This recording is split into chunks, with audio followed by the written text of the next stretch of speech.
A happy welcome to Hawkeye Nation here on this Sunday evening. I'm joined by Iowa coach Don Patterson here from the Hawkeye of the Storm, and we're simulcasting to our sister channel, Iowa Football, at the voice of college football. And Don, you have had a busy weekend calling football for the Missouri Valley, and of course, coming home and getting your full exposure to what happened at Piscataway over the weekend. First of all, how was your trip to Missouri State? I hear you watched a couple of we know one good, really good football team, South Dakota State, who pushed Iowa just a couple weeks back, but Missouri State as well. What did you think of the game down in Springfield? It was a good game. Missouri State also has a good team, but I thought it was only fair that South Dakota State beat them. In the end, I thought they were the better team. Where is Missouri State ranked right now in the FCS? Do you know? They were ranked fourth. It was 3 versus 4. Matter of fact, it's the first time 2 teams in the top 5 have ever played in Springfield. Wow. Well, we're here to talk Iowa Rutgers, Don, and Iowa with, I think, its most complete performance of the season. I didn't learn much against Nevada. This is a good Rutgers defense that Iowa beat yesterday. Has it been tested to a full extent? Absolutely not. You know, they won at Boston College. They beat probably an average Temple team, and they blew a terrible Wagner team out. But you just got finished rewatching this game. I know you caught part of the fourth quarter yesterday, but just your overall takeaways. And I've got some notes and questions, and we've got some caller questions and some notes from our post-game show yesterday. Just give us your overall takeaways from Iowa's 27-10 victory. Well, the thing I'm glad to see as an Iowa fan is we again played all day long without turning the ball over. And in this day and age, that's hard to do, but we've done it, as I recall, each of the last 2 games.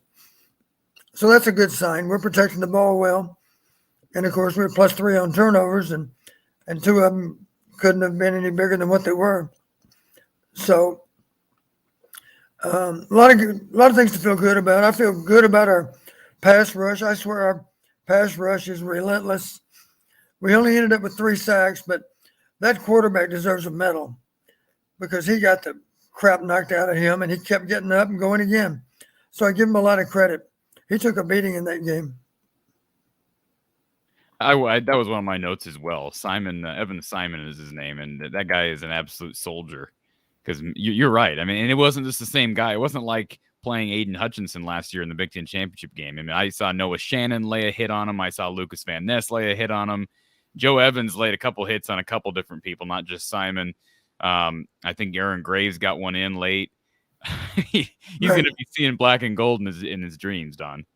That's true. I hope he's able to play this next weekend because he's got to be awfully sore today.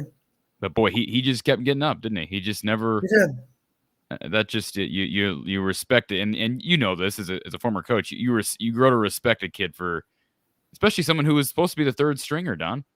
Right. Just to look at him, I don't even know what class he's in, but he's got to be a little on the young side.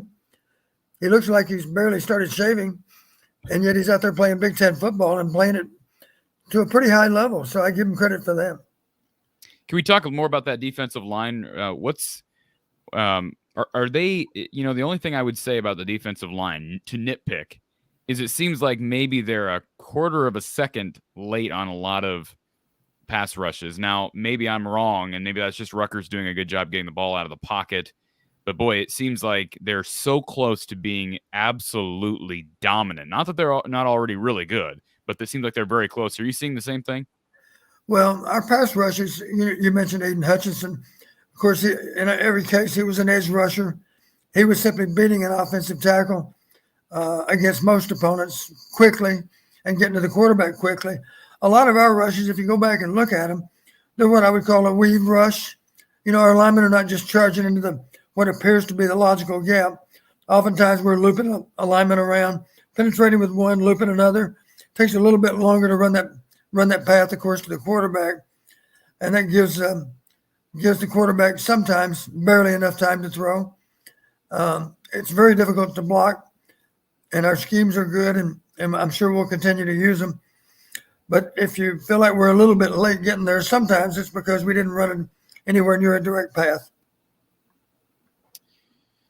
And the depth, I mentioned this on the show last night. And again, I guess we can kind of start with the defensive line and work our way back here, Don. But I mentioned this on the show last night that we've been down YA Black here for a couple weeks, and no disrespect to YA, because I think he was probably playing the best college football of his career, and yet I don't really notice that he's not there because they're just so deep across that defensive line. And frankly, Don, I don't know about Aaron Graves' conditioning, how many snaps he could log, but he looks the part. If they needed to thrust him into starting snaps, I think he could pull it off. Yeah, it's funny you mentioned depth at defensive line, because the game I was doing yesterday, this was a new experience for me, Corey. I was actually working as an analyst on the sideline. Something they wanted to try. Instead of having two analysts upstairs, put me down on the field. And so at the half, of course, I talked to the coach that was leading at the half as they left the field. That happened to be the South Dakota State coach, who's an old and good friend. And I told John, I said, I'm impressed with your down line, John. You've got 4 senior starters. But my question, realizing it was 90 degrees in Springfield, and I can vouch for the fact that turf is at least 100, because for me it felt like it was about 110. It was a warm day to be playing football. And I simply asked him, I said, have you subbed other D linemen enough so that you can guarantee your starters are still fresh to play at the end of the game? And he said, I think so. We played 10 defensive linemen. We've given a lot of those reps to the 2s and 3s over the first half, simply because we don't want to run out of gas as this game plays out in the fourth quarter. So we've got a number of topics to get to, Don, but one concern that comes out of yesterday's performance, and we talked about the defensive line. Good to see Noah Shannon back. It sounded like he'd been dinged up a bit in that Nevada game. It sounds like Justin Jacobs could have sustained a further injury now. Kirk Ference saying after the game yesterday that it does not look good. I hate to jump to that conclusion, Don, but that sounds like a coach who expects his star linebacker to miss the majority of this season. Now, I'm jumping to conclusions, but just reading into Kirk's language, we'll find out more on Tuesday. Assuming that occurs, are you comfortable with what you've seen from Logan Klemp, who's logged some serious snaps, Kyler Fisher, Jay Higgins? Those guys have worked into the mix, and it's clear that Phil Parker has confidence in those guys, because in the past, he's ridden guys like Josue, Jewell, Bo Bauer, Cole Fisher from basically start of the game to the end of the game. So are you comfortable with the depth they have at linebacker? Well, my guess is the only time you'll see those linebackers that you referred to is when Michigan's in a heavy formation. We need to have three true inside linebackers, or in the box linebackers, I'll call them. Otherwise, I think you're going to see, correct me if I'm wrong, it was Sebastian, right? Castro. Correct. Castro that played the cash position some of the time. If it was 11 personnel and there were 3 wideouts in the game, oftentimes he was in there. I was very impressed with him against Nevada. He went in the game and he made some impressive tackles even in the limited snaps that he had. And let's face it, he's the guy that really caused the fumble. I give Jack a lot of credit for hustling to get to the receiver that had come out of the backfield, but the guy that made the hit that caused the fumble was Sebastian Castro.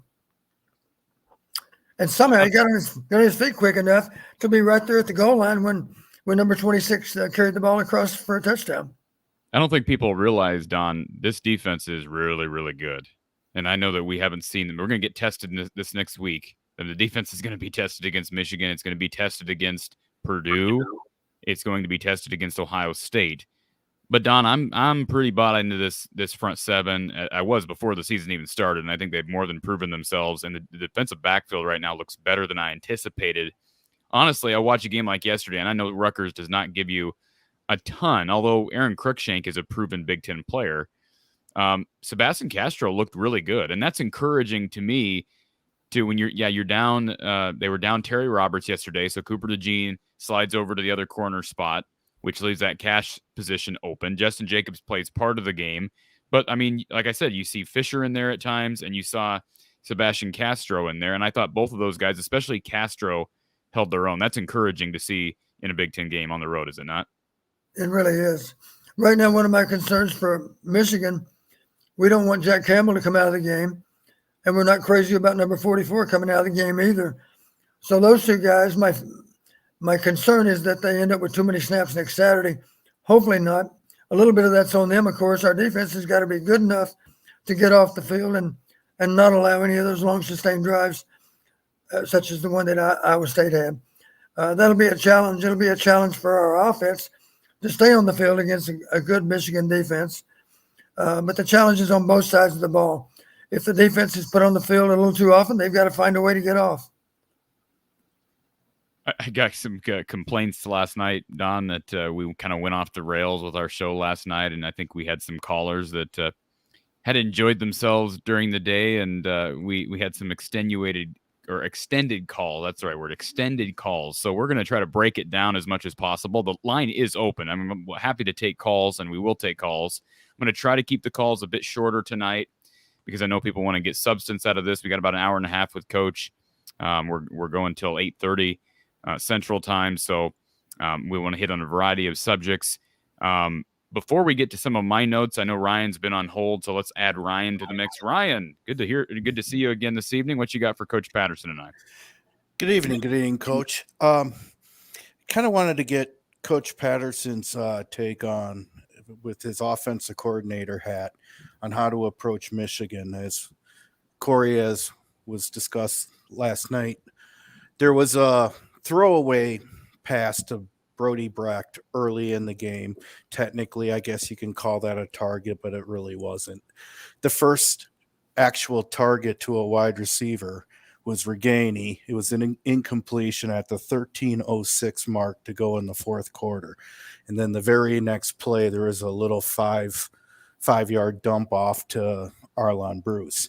So my concern is wide receiver just has not so far been too much of a factor in our offense. I'm afraid Michigan is just going to load the box and shut down the running game. One idea Corey had that I actually really like is possibly using Cooper in the Wildcat and maybe even throw with it, because he obviously can throw the ball with his quarterback background. Granted, I know high school to college, big difference. But what would you do to get Michigan to not necessarily just sell out on stopping the run? Well, I think you have a valid concern. As you mentioned, there were 3 targets to the wide receivers. They caught 1 pass. At the same time, there were 9 targets to the tight end, or more specifically, 7 targets to Laporta.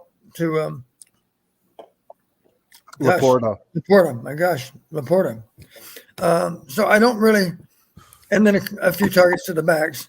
So the bottom line, and I think that's 2 weeks running now where we've hardly thrown the ball at all to the wide receivers. What might Michigan do? It's not hard to imagine that they'd give us a lot of single coverage outside, which would give them a chance to be a little bit heavier toward the ball. And I guess you could look at it as a case of just daring us to throw the ball to the wide receivers. Of course, with 3 wideouts on the field, one of them's got to be an inside receiver. And but I think they're probably comfortable playing him one-on-one too. Again, who knows what their plan might be, but it's not hard to imagine that I'm going to say it this way, they would not be worried about doubling the wide receivers. So I don't think you'll get a lot of half coverage. You know, when I say half coverage, I mean 2-deep coverage with the corners rolled up on the outside receivers. I don't think you're going to see much of that. They're going to dare us to throw the ball to the wideouts, I suspect, and that'll give them a chance to be more effectively in position to play the inside receivers, such as the tight end, and of course to defend the run. So that's the challenge we face, I think, for next week. I'd like to see us, if we have any possibilities for a trick play, for an exotic, as we always called them, I'd like to see us run it early in the game, which would maybe be a little bit unnerving for them. I'll remind you, last year in the conference championship game, Michigan ran 4 such plays against us. They were worth 159 yards. And I didn't see Michigan apologizing for running a few trick plays against Iowa. I think it was wise on their part to do it because it certainly had a lot to do with the outcome of the game. So that's our challenge, is to be more balanced in terms of receiver selection. It's obvious the greatest comfort level that Spencer has is throwing to number 84. And if we know that, then you can bet that Michigan's going to know that too. And it's entirely possible we'll have a gimmick defense or two just designed to take away Laporta because he's so much Spencer's favorite target. I agree. I appreciate the answer. It's a very good answer. We got to find a way to score something without relying on the defense doing a pick six. So, right. Yeah, I would like. I think using Cooper in the Wildcat could be a little bit of a idea, as you know, and Corey pointed out last night, and I guess I forgot, but I do remember that every time we ran the Wildcat last year, it was a run play. So maybe you're tipping off run, put Cooper back there, and he actually unloads the ball and throws downfield. It's just something to keep them off balance and a little honest. Yeah. Well, you've heard me say before, if you want to present difficulties to the opposing defense, then show different wrinkles of your offense that they have to spend time in preparing for. And obviously, if Michigan doesn't spend any time preparing for Cooper DeJean and the Wildcat, that's okay. Nothing wrong with it being entirely a surprise. They probably have done their homework to the point that they know he's probably more likely to throw than a running back that's taking snaps in the Wildcat. But the truth is, he's a good runner. I don't doubt for a second he could handle any kind of read option type of game we wanted to give him as a Wildcat quarterback. I'm sure he's done that in high school. He's a good athlete. If he ends up carrying the ball, of course, he proved that. That's not a bad solution, the way he ran through the Rutgers offense last night. So I think that's a good idea. And then going forward, of course, everybody has to spend a little time preparing for the Wildcat. If Cooper takes one snap and it's effective, they have to spend a little bit of time in preparation for the possibility that he's going to do it again. And Don, how would you approach that? How would you approach? I mean, it's obviously something that Iowa has in its playbook. We saw them go away from the Wildcat last year. I really didn't like the Wildcat in 2020 because they never threw out of the Wildcat. To me, it was overly predictable. And frankly, they didn't have somebody who was proven to be able to throw back there. They ran a lot with Tyrone Tracy, Tyler Goodson, and Mekhi Sargent. Those were your three guys in the backfield at times. Which one of those guys is a threat to throw? But you have Cooper DeJean back there with his speed, athleticism, and ability to throw. You just wonder. So how would you approach that during the season? Say Iowa's never – now, we don't know what's going on behind closed doors, but say Brian says, let's try to get Cooper involved here. How would you approach that with a guy who has never played offense in college? Well, I would want to begin by having a conversation with Cooper about exactly what he did in high school. You know, maybe as a shotgun quarterback, they had all kinds of read option in their offense. I don't know. Obviously, if you hadn't done any of that in high school, you might want to give a lot of serious thought as to whether or not it's a good idea or not. But I would presume, since he was a pretty accomplished high school quarterback, that he's more than comfortable reading and carrying out the proper execution on the play. And you know what I mean by reading the play. Maybe there's a guy on the end of the line of scrimmage that's unblocked. A good example would be a fly sweep. And the guy positioned as the quarterback, of course, would actually read the end man on the line. If he ran up the field, the quarterback would pull the ball and run where that defender was no longer. The blocking scheme would be designed. The interior blocking scheme would be designed for the quarterback to be able to carry the ball. I should say the Wildcat. And obviously, if that guy closes hard to play the quarterback, then you hand the ball off on the fly sweep. So it's simply a repetition drill. You have to be accomplished in reading that edge rusher. But I would imagine Cooper's done some of that in high school. I couldn't help but notice that I kind of laughed. Johnny Langan was playing that Wildcat position, and I think he was supposed to read the end man on the line, but he didn't. And he didn't give the ball to the fly sweep. He kept the ball, and he got pasted by Joe Evans. It was simply, maybe for all I know, we had a scouting report that said Langan hadn't given the ball out yet. Every time it's been a flash fake and a keep. So for whatever reason, Joe Evans was probably assigned to do it. I'm going to attack the quarterback, and if they hand the ball off, then we'll have other people to make that play, but I'm gonna bank on him keeping the ball, and sure enough, he did. You remember the play I'm talking about? Yes, I do. Yeah, I got a kick out of that. Ryan, anything else? No, thank you very much for your time. Appreciate it, sir. And Don, I want to just piggyback on that a little bit more because, yeah, that was just a random idea that came into my head yesterday. But we've been talking about how can you utilize your best players. I have to think that Xavier Wampa is one of Iowa's best athletes. Certainly, he doesn't have the experience or the size of some of these guys who've been in this program for 2, 3, 4 years in some cases. But between him and Cooper, Cooper's being used all over the field. Nobody's doubting that. But let me ask you this, Don. Is it feasible? Is it actually feasible, realistic, that if a coaching staff wanted to do something like this where you design, even if it's just 4 or 5 plays for a guy like Cooper out of the Wildcat, or maybe you line them up out wide, whatever, 4 or 5 plays a game that you maybe don't even run them all. Maybe you don't run any of them, but just have those ready. Is that feasible to initiate that during the season? Yes, it is. You heard me say a couple of weeks ago, as far as introducing Padilla and Labus to a game, there'd be nothing wrong with maybe having 10 plays in which Padilla knows if I'm in the game, we're going to run one of these 10 plays. And with Labus, it could be as few as 5. And the same thing would apply to a Wildcat quarterback, of course. Just be very specific, or for that matter, to Wampa as a wide receiver. I would say this, if we're going to throw the ball up and over to Wampa, I would certainly recommend we don't put him out there and on the first snap, run him down the field expecting that he's going to be open.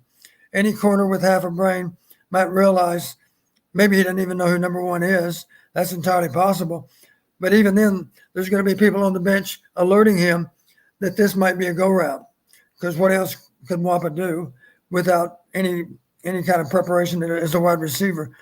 So for that reason alone, you might at least alert Wampa. If you're in the game, we're either going to call that go route, maybe a play action go route, but we also might run some kind of inside runs. So you simply explain to him, okay, if we're running the ball inside, then I want you to attack that corner. And if there's a roll corner, go ahead and attack the safety. The rule would be, the blocking rule would be what we used to call outside third. If the corner's soft, cut him off, keep him away from the ball, block him, stalk the guy. Obviously don't hold him. But, Wampa knows all that. He played wide receiver in high school, right? So he's done some of that stuff. I'd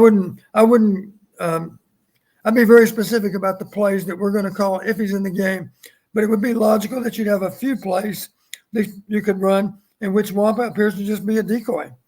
He's out there just to make you wonder what's going on.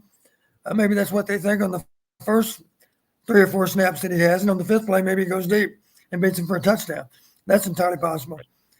That's what I was going to say too, Don. Would it be logical? We're going into a huge game against Michigan, but would it be logical to it's kind of too late for that now if we're talking about actually making a play with a guy like Xavier Wampa. Say you had a few plays ready for someone like him, but in a game like the Nevada game, you do send him in as a decoy just to show it on tape, right? And you don't do anything with it. Is that logical, or would you rather, throw him in for the first time in a big game like a Michigan? Well, you're right. If we played him a few snaps last night or the week before, Michigan would simply think, okay, they're thin at wide receiver, and Wampa's a reserve defensive back, so he's out there just to play wide receiver. He played wide receiver in high school.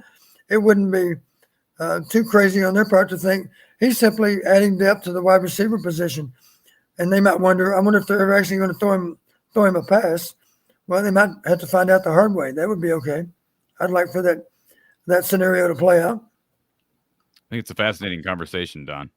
And, I don't know if it'll ever happen. I will say this. It's brought up in our chat. But before we get to our next comment, Lemansky, appreciate Lemansky. I want to give him a shout out, our newest member to the channel. If you're interested in supporting the channel by becoming a premium subscriber, you can now click that little join button down by the subscribe button next to the channel name. Again, that's a blue join button, and you'll see some nice perks for our premium subscribers. And it's just another way to throw your support to what we're doing here each and every weekend, and oftentimes each and every day here at from the Hawkeye of the Storm. But the reason I brought up the chat, and again, thank you to Lemansky for being our newest member.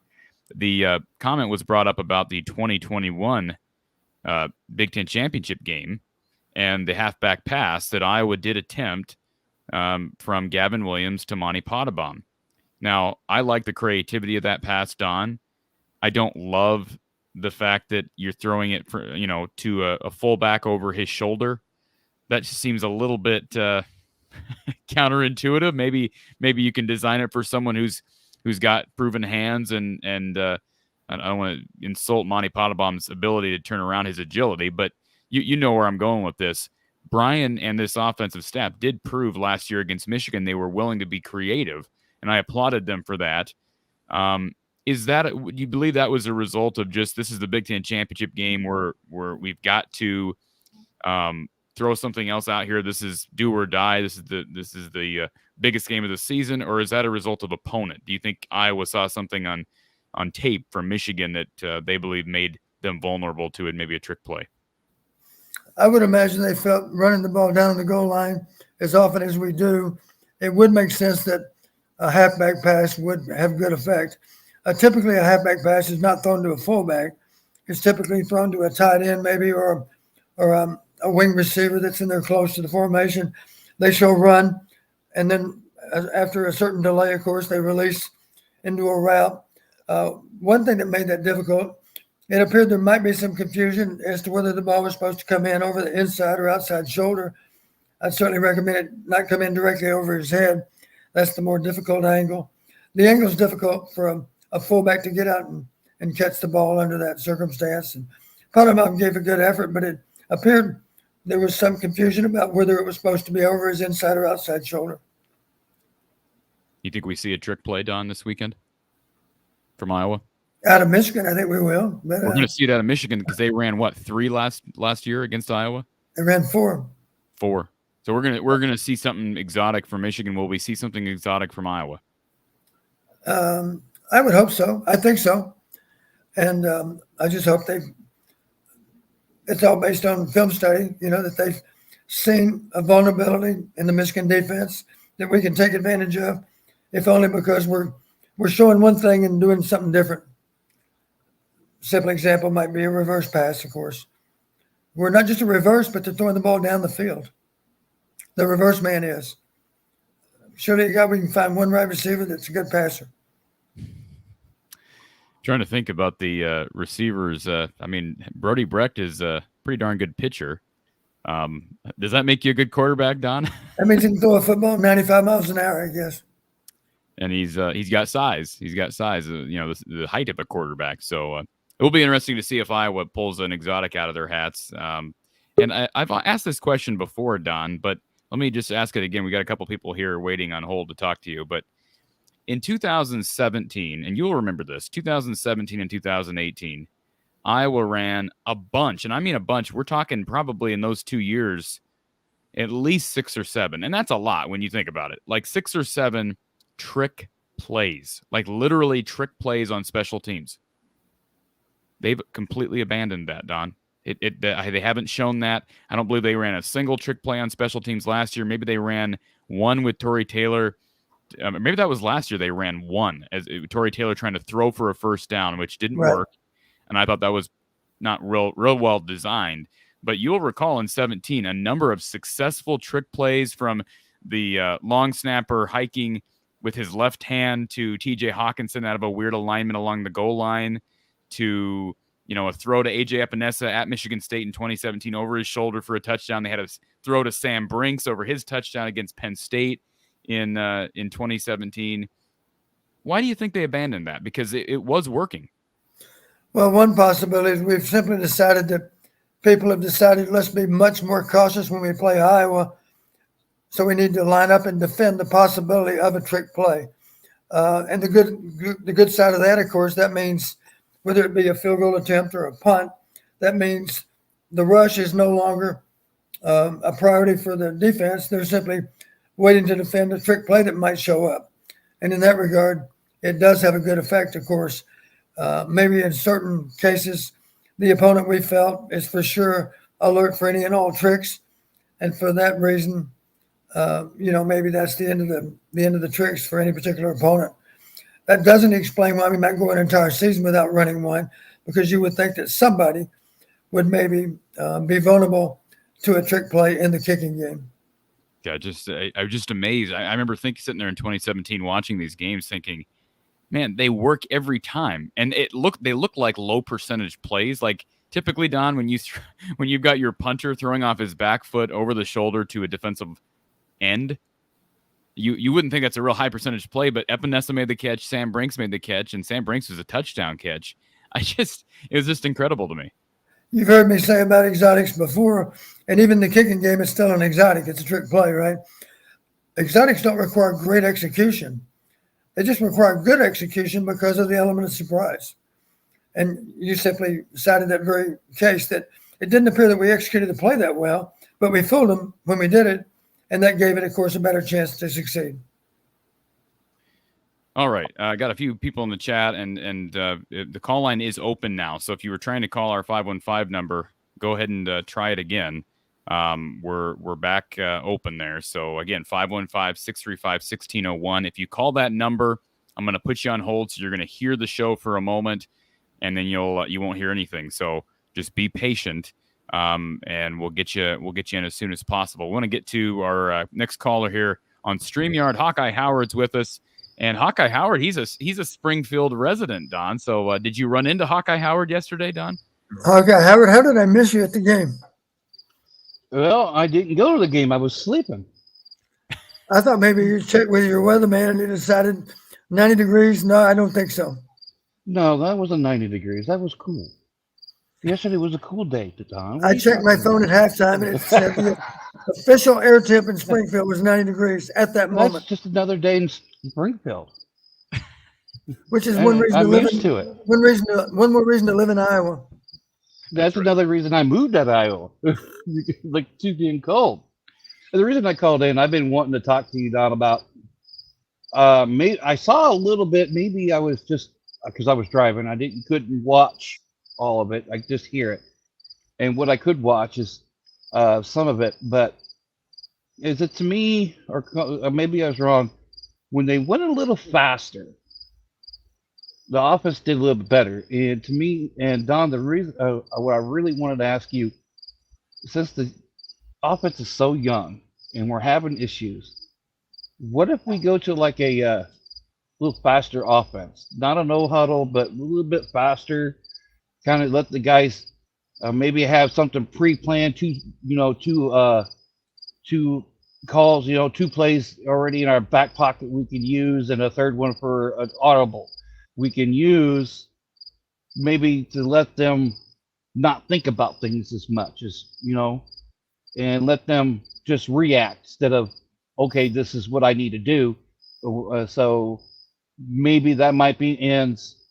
I'm with you also on getting another like a play or two in there for for X and or somebody else. Heck, we'll put Corey in there and we'll give him a play. So I'm ready, Coach. Put me in. Well, you're talking about change of pace with the flow of the game. There is some argument for that. We used to have a thing we call speed series. Speed series was simply, we would call 3 plays in the huddle. And that meant as soon as we ran the first one, we started back toward the huddle, and then the quarterback gave a signal to send everybody right back to the line. And, of course, that's not what they're prepared for. And we simply remembered the 3 plays. And you might say, are you sure players could remember all 3 plays? Yes, they could. With practice, they could do it. Now, we typically didn't change the formation, so we'd have the same formation 3 times in a row, which meant they didn't have to worry about remembering another formation. After the first play, we simply had to remember the second and third plays. And oftentimes that third play might be a play designed to try to get a big chunk of yardage. Not necessarily, but we had speed series that would do that at times. And then there's a thing called tempo. You've heard people talk about tempo, and that simply means we're going to play fast. We're going to line up on the line of scrimmage and be prepared to snap the ball with a lot of time left on the clock. And then there's another thing called scan, which simply means we're going to present like we're going to play fast, and now we're not. We're gonna fake them out, make them think we're gonna snap it right now, and then when we don't, we're gonna look to the bench because let's face it, if we look like we're ready to snap it, the defense has to get lined up. At that point, the coaching staff's had a chance to analyze the defense and then in theory, call the perfect play. So that's I mean, I figured. I mean, sorry to interrupt, but I mean something like that. I mean, change it up a little bit because this weekend it's going to be. If I feel in my heart. I mean, I want them to show, don't get blowed out. Let's keep it close. Let's represent.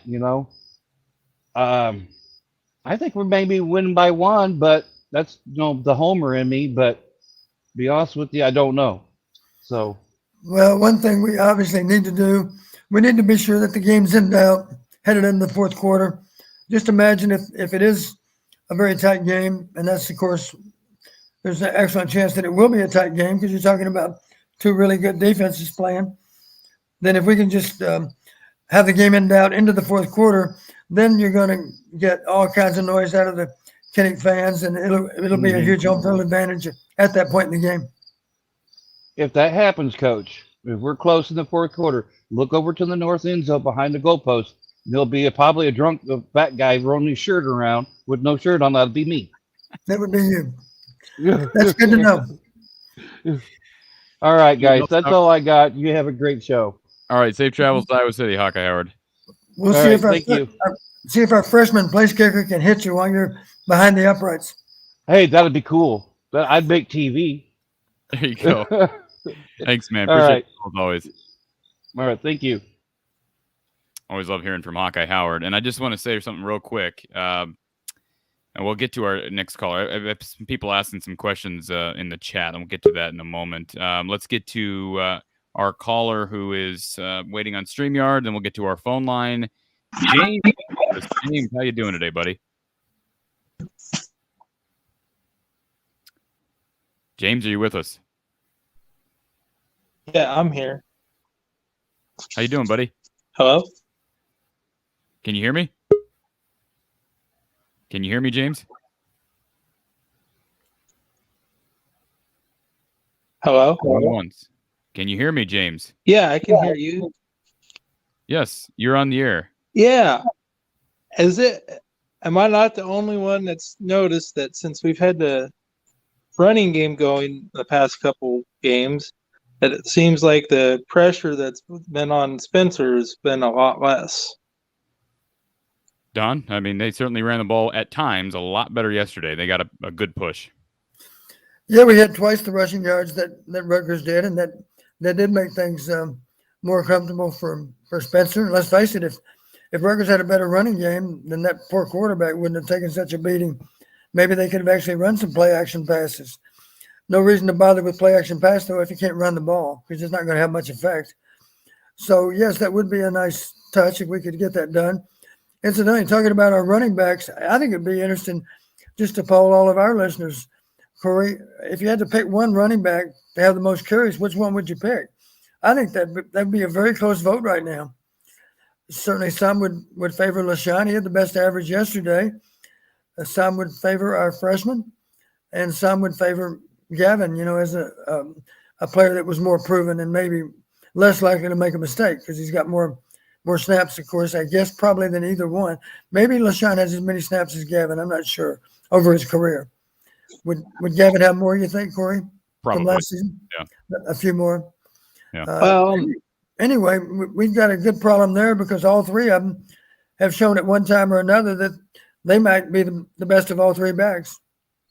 Well, and I think that's going to be the key, in my opinion, for us for the rest of the season is if we can get the running game going, then I think we're having a better chance at being successful for the rest of the season versus if it's like the first two games were, it's going to be a long season.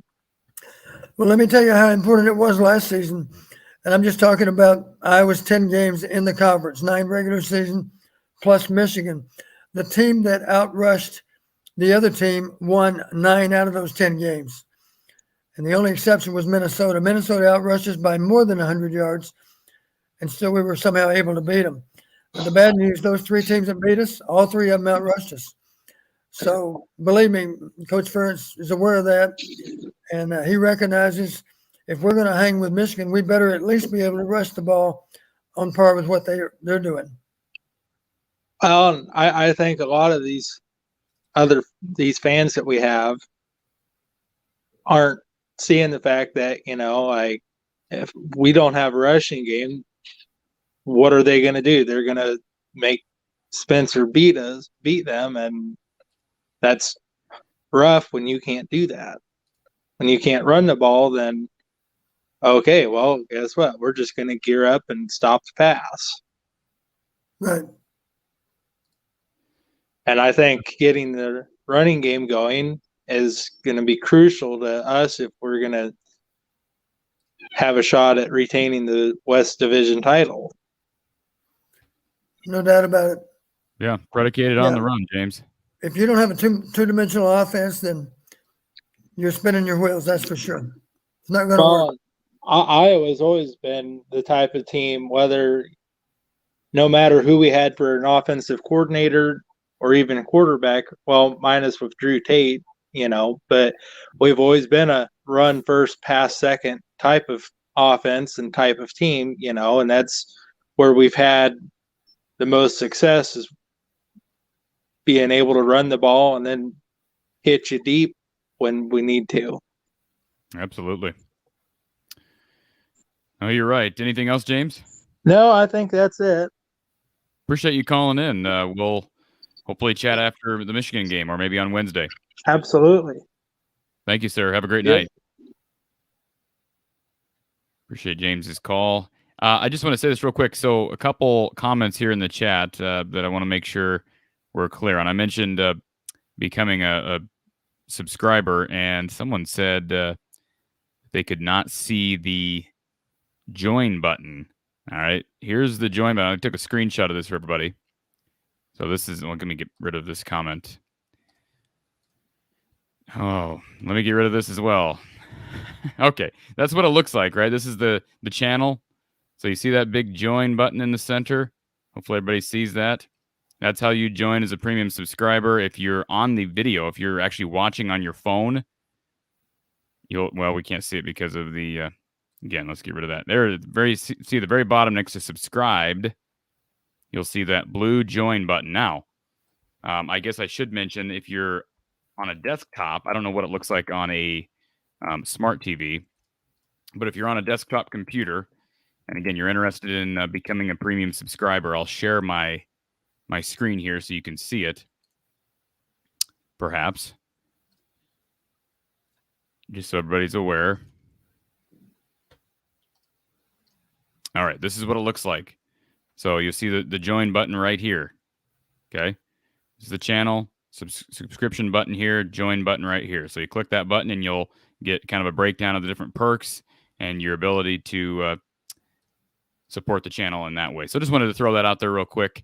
I know we got a couple people on hold. Let's get to our next caller on the phone lines. Thank you for calling Iowa Postgame with Coach Don Patterson, who's on the line.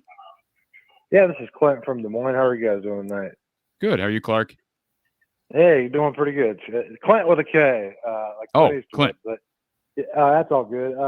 Yeah, I was a lot more optimistic after seeing the game yesterday, and that defense played lights out. I thought they did really well, and seemed like they're getting in a little better flow. But I'm still not too high on Petrus. I mean, I thought he did a little better, but I don't know. I'd like to see them try to put Padilla in still. But what are you guys' thoughts on that? Do you think they should just keep going with Petrus next week, or do you think they'll work Padilla in? I don't think we're going to see Padilla, Don, until Petrus goes down. But we're going to. Petrus is going to be tested in full on Saturday. Yeah. I think regardless of what the numbers say 3 weeks into the year, this is a better Michigan defense. Wouldn't you say, Don, even though Maryland put up some points against Michigan this past weekend, that it's likely to be a better Michigan defense than what Iowa saw this past weekend in Piscataway? I would expect so, yes. And the pass rush, Michigan is known for its pass rush. Yeah, I know they lose Ojabo, they lost Hutchinson, but I can't remember the kid that was it Gus Johnson and Joel Klatt yesterday were comparing to David Ojabo as kind of an unknown commodity, but coming on. So they're going to have guys who get in the backfield and Caller, Spencer's he's going to have pressure because I think he plays looser on the road. I've talked about that. He's going to be at home. Fox is going to be there. It's just a big game. It'll be sold out as every game is, and it's a litmus test on Saturday. Yeah, for sure. I thought they did look better though. I'm a little more optimistic now than I was earlier in the year, guys. I have a little more hope, anyways. Do you guys think the defense can keep them in the game? I mean, with the Michigan, or how do you guys feel about that? I mean, I think they can. I like to see the offense just getting a little better. If they could just get some more touchdowns when they're in the red zone, I mean, I feel like they could have a chance. But it seems like they really struggle when they get in that red zone too. But Don, I think this defense is more than capable of keeping. I think Iowa's defense. Ohio State. It's going to be hard to hold Ohio State down for 4 quarters, but I think, especially with what they did to Wisconsin yesterday. But I think this defense is good enough. Iowa's defense is good enough to keep them in almost every game. One thing that needs to happen, I remember the numbers for Iowa State. Iowa State snapped the ball 79 times. We had 52. That's a concern. Our offense has got to take some pressure off the defense, got to give them a chance to get recharged on the sidelines before going back out there. And, of course, it's on the defense, too, to find a way to get off the field. If there's such a disparity against Michigan, we're in big trouble. And that's the first concern I got is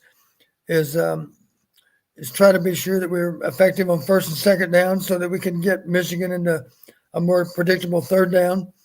The other side of the coin, just looking back to last night, are you aware that we converted 1 out of 9 on third down last night? And I know nobody really noticed. Nobody really noticed because we had a substantial lead in so much of the game. But the truth of it is, 1 out of 9 against any quality opponent, that's going to probably doom you to a loss if it's a game involving 2 equally matched teams. 1 out of 9 is simply not good enough. No, for sure, I agree. Then the last question I had, guys, are you worried about people decommitting, to Iowa because of the way the offense is looking? Like, we had that running back decommit the other day, or how do you guys feel about that? I am concerned about that. I don't know about running back. I was a little bit surprised by Raphael decommitting. I don't think it's a result of he doesn't see the playing time in his future. I think it's simply a result of, well, actually, I shouldn't even speculate because it's his personal decision. He hasn't said why he decommitted. And kids decommit, Don. That's just a common thing. Right. It worries me, though, because Iowa's had some running backs in the past that have decommitted, like Benjamin, that have then went on to have unbelievable careers. So Iowa has done a nice job of targeting the right running backs. They've just missed by a slim margin on a number of recruits over recent years. And Liddell Betts has done a nice job. Caleb Johnson's a perfect example of that. But, the lack of wide receiver involvement yesterday, and this is not a one-game thing, Don. This has been an issue for a long time, right. Not getting wide receivers involved. And I get it. They're down Keegan Johnson. They're down Charlie Jones. They're down Tyrone Tracy. But that's called attrition. And, yesterday you had a healthy Nico Reganey who was kind of at a homecoming of sorts because he had a ton of family there in Piscataway watching him. He got 1 target, no catches.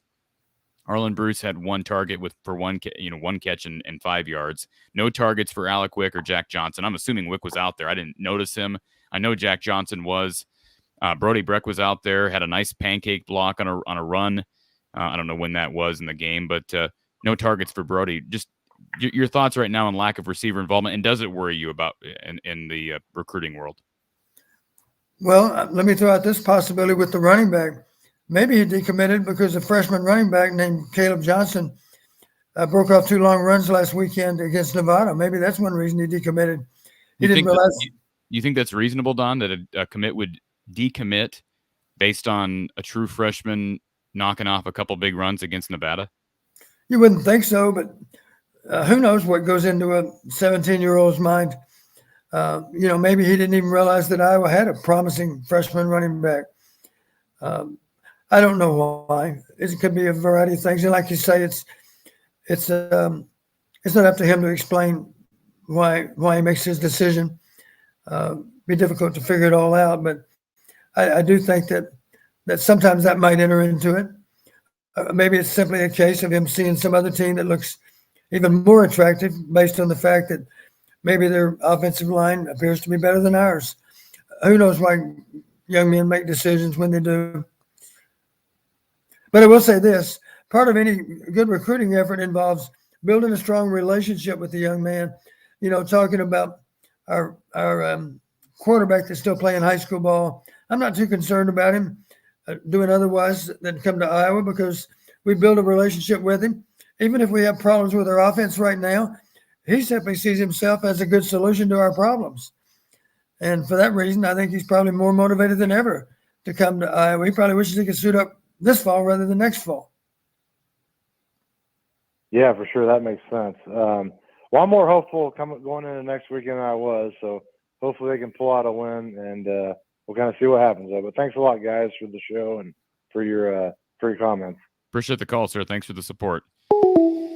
And yeah, good subjects. I am, that got brought up during Hawkeye Hangout on Wednesday, a live call-in show Wednesday, Don, just about Kendrick Raphael decommitting, because you and I have a private conversations about his commitment, and I was high on him, just like I was high on Caleb Johnson and Jazzy Patterson when they committed. And Liddell Betts had done, up until that point, had done a phenomenal job on the recruiting trail. Now, the run game still has a lot to prove, and part of it's the battle up front with some inexperienced linemen and just some attrition they've had there, and guys who maybe haven't developed at the rate you want them to. But that's a blow. I mean, that's just a blow. Regardless, he said, well, he wasn't going to play. Well, we don't know that. And we don't know who's going to be here in a year or two. Right. A guy tears his ACL, and Caleb Johnson tears his ACL next spring. The guy you've been placing your hopes and dreams in at that position is down. Now, again, I think they've developed some I like both Williams guys. LaShawn ran with authority, and I can't imagine what it felt like for LaShawn to go out there and play a football game, a week and a half removed from losing his father. I think we talked about this maybe last week, Don, but have you remember a case where a player had lost a parent during the season? Yes.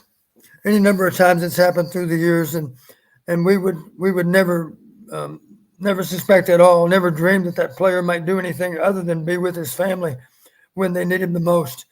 And I do recall times when a player maybe had a funeral service on Thursday or Friday even, and then came back to, no surprise to any of us, came back to play an incredible game simply because he dedicated the game to the loss of his loved one.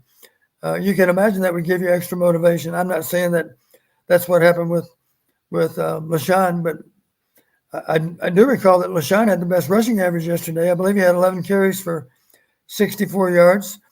And we had pretty good distribution among those, I believe. If I'm not mistaken, our freshman had 15 carries, I believe, also for 64 yards. And then the least carries belonged to Gavin. So that's how they broke down. It could be different this week. I'm glad we're comfortable playing all three of them because it's, let's face it, they all have slightly different running style. And I don't think it really matters to Michigan too much who's in the game because I think they all see them as similar enough where you don't have to have any special preparation for one versus the other. There's something special about the way Caleb Johnson runs, though. And maybe it's because he doesn't run like a typical back. He's a long strider. And, I mean, that makes sense because he is almost 6'2". But, man, he just looks like he's unique. And it's been a while since Iowa had a really unique guy back there. He just kind of glides along. I think for that reason, he's got deceptive speed. I think he's running a little bit faster because he's not gyrating wildly as he runs down the field. He's not a herky-jerky runner. I think there's a tendency to overlook that in any player. We had a receiver for South Dakota State. You remember the Yankee twins, good receivers. They both had big games yesterday. And one of them, toward the end of the game, he caught a bubble, and it was a good, safe play to run. Threw the ball behind the line, and he turns down the sideline, and Missouri State simply underestimated his speed. He went for a touchdown. That was the last of the 4 touchdowns for South Dakota State. So you're right. Caleb does have deceptive speed because he just kind of glides along. It doesn't look like he's trying to run that fast, but he's covering ground quicker than you think. Let's get to our next caller. OS for Hawks is on the line. How you doing, buddy? I'm doing well. Can you hear me? I can hear you loud and clear. I just want to say I want to thank you and Coach Don. You guys ran a great show. Appreciate it a ton. Appreciate you supporting the show. I've seen your name in the chat a lot. It's always good to put a voice to the username. Couple of comments. I'm an old former offensive lineman. I played center, and I want to talk about the offensive line. I noticed in the game this weekend they ran a counter several times, which I hadn't seen before, and we had good success. And I noticed that we blocked well. In other situations, especially in passes, I noticed the offensive line, like center and guard, not handing the player off properly, and we're getting beat. And I just kind of wondered what Don's views were on that. You're right. That counter you're talking about, in all cases, Laporta was the trailer. In other words, the guard pulled, Yep. and Laporta was up through the hole and typically blocking a linebacker or a second level player. And we had good movement inside because we were double teaming that 3 technique, getting good movement on him. So there was a pretty wide gap there to run through. And with Laporta as a lead blocker for our running back, every time we ran it, I bet we averaged at least 10 yards of carry on that play. I think we ran it at least 3, if not 4 times. You can bet that Michigan is prepared for that play. If Laporta's in that close wing position, they're going to be prepared for that being the play. And I don't think we'll be that obvious with what we do. We may run it again against Michigan, but maybe it's simply a slightly different formation, the same play, but in a different look. That's entirely possible. Yeah, I only had one other comment. Cooper DeJean's run back on the touchdown. One of the reasons that Iowa scores on defense, if anybody else noticed, Moss had a pancake block. Yes, he did. On that return, and he put that. That's one of the reasons that Iowa's defense scores. Again, I just want to say thank you for the show. Appreciate the time, and I'll let somebody else talk. Thank you, sir. Yeah, on that return, first off, let's recognize that Cooper with the ball under his arm looks like a dangerous runner. That was a nice run on his part. He certainly found his way downfield with a good pass, but there were no less. I couldn't see the entire field very well, but I counted no less than 5 blocks that were effective in assisting him to the goal line. Here's what I used to tell defensive players all the time. And just yesterday in that Missouri State game, South Dakota State intercepted a pass, ran it about 50 yards back. And I commented to one of the other TV people. I said, I used to tell our guys on defense, when you intercept, do not go out of bounds under any circumstance, unless, of course, the game's won. You can do it then if we're going to take a knee in the game. But I always explain it this way. We know those 5 linemen are going to have a hard time tackling anybody in the open field. So, and we know the quarterback can't tackle. So we're down to 5 guys that can tackle. So if we have 1 guy returning, we've got 10 other players that are hopefully able to block the 5 dangerous tacklers on the part of the offense. And that's just kind of a joking reference to the whole thing. But the truth of it is, when the ball does end up in the defense's hands, good defensive players, of course, are looking immediately downfield. And they know this: let's not negate, let's not hit somebody in the back, let's not clip, let's not have a late hit, anything like that. Let's be sure, if there's any doubt, do not execute the block. We don't want you've heard me say a penalty again. If it's a holding call on a return, it's not just a short penalty. It's a penalty all the way back from the goal line because our guy took the ball all the way into the end zone. So it is good to see. And frankly, the same thing on the fumble. A great job of causing the fumble by Castro, and then a great job, of course, by help me out here, Corey. It was 26. I can't think of his name right now. That's horrible. Merriweather.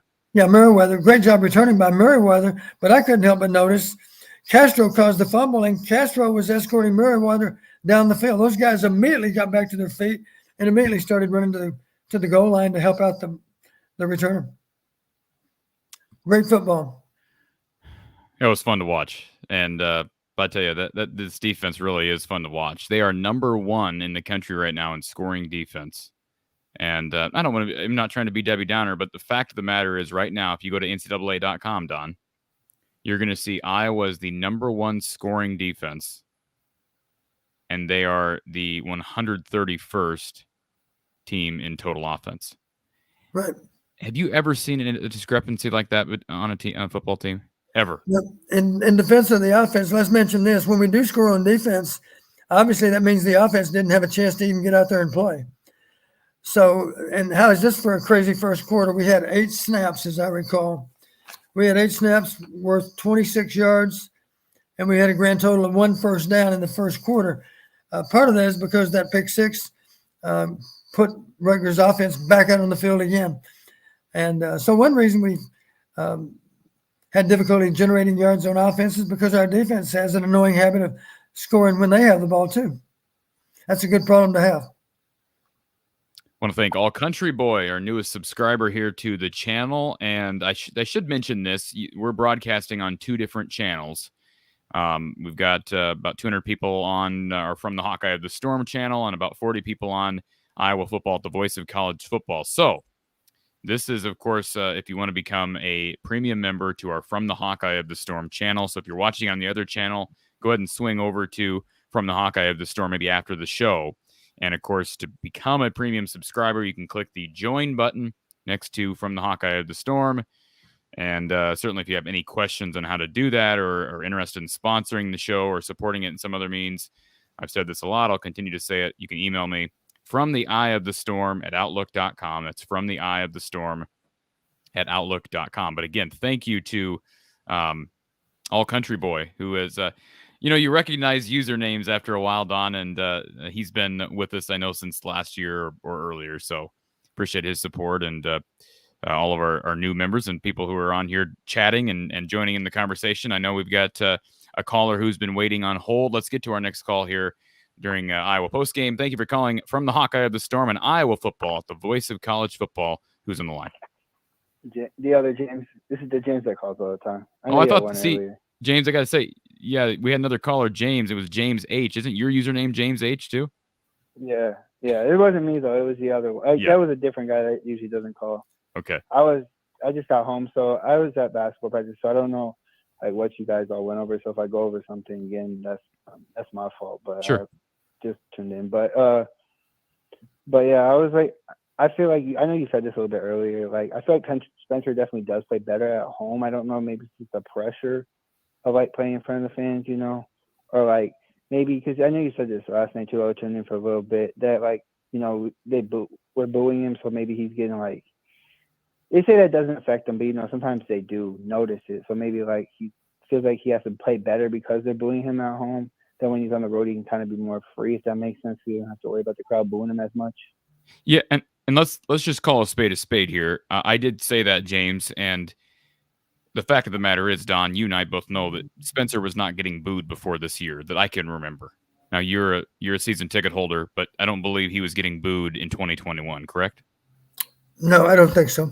And I believe he's always played better on the road. Even during 2020 when there weren't fans, I just noticed, to me, I brought up a couple examples yesterday. The game at Penn State in 2020 stands out in my mind, was probably his best game that year. His second half at Illinois that same year. And then, of course, the game at Iowa State, I thought he had a really good second quarter last year. I'm just saying most of his performances where it's like, wow, he's having a really good stretch tends to be on the road.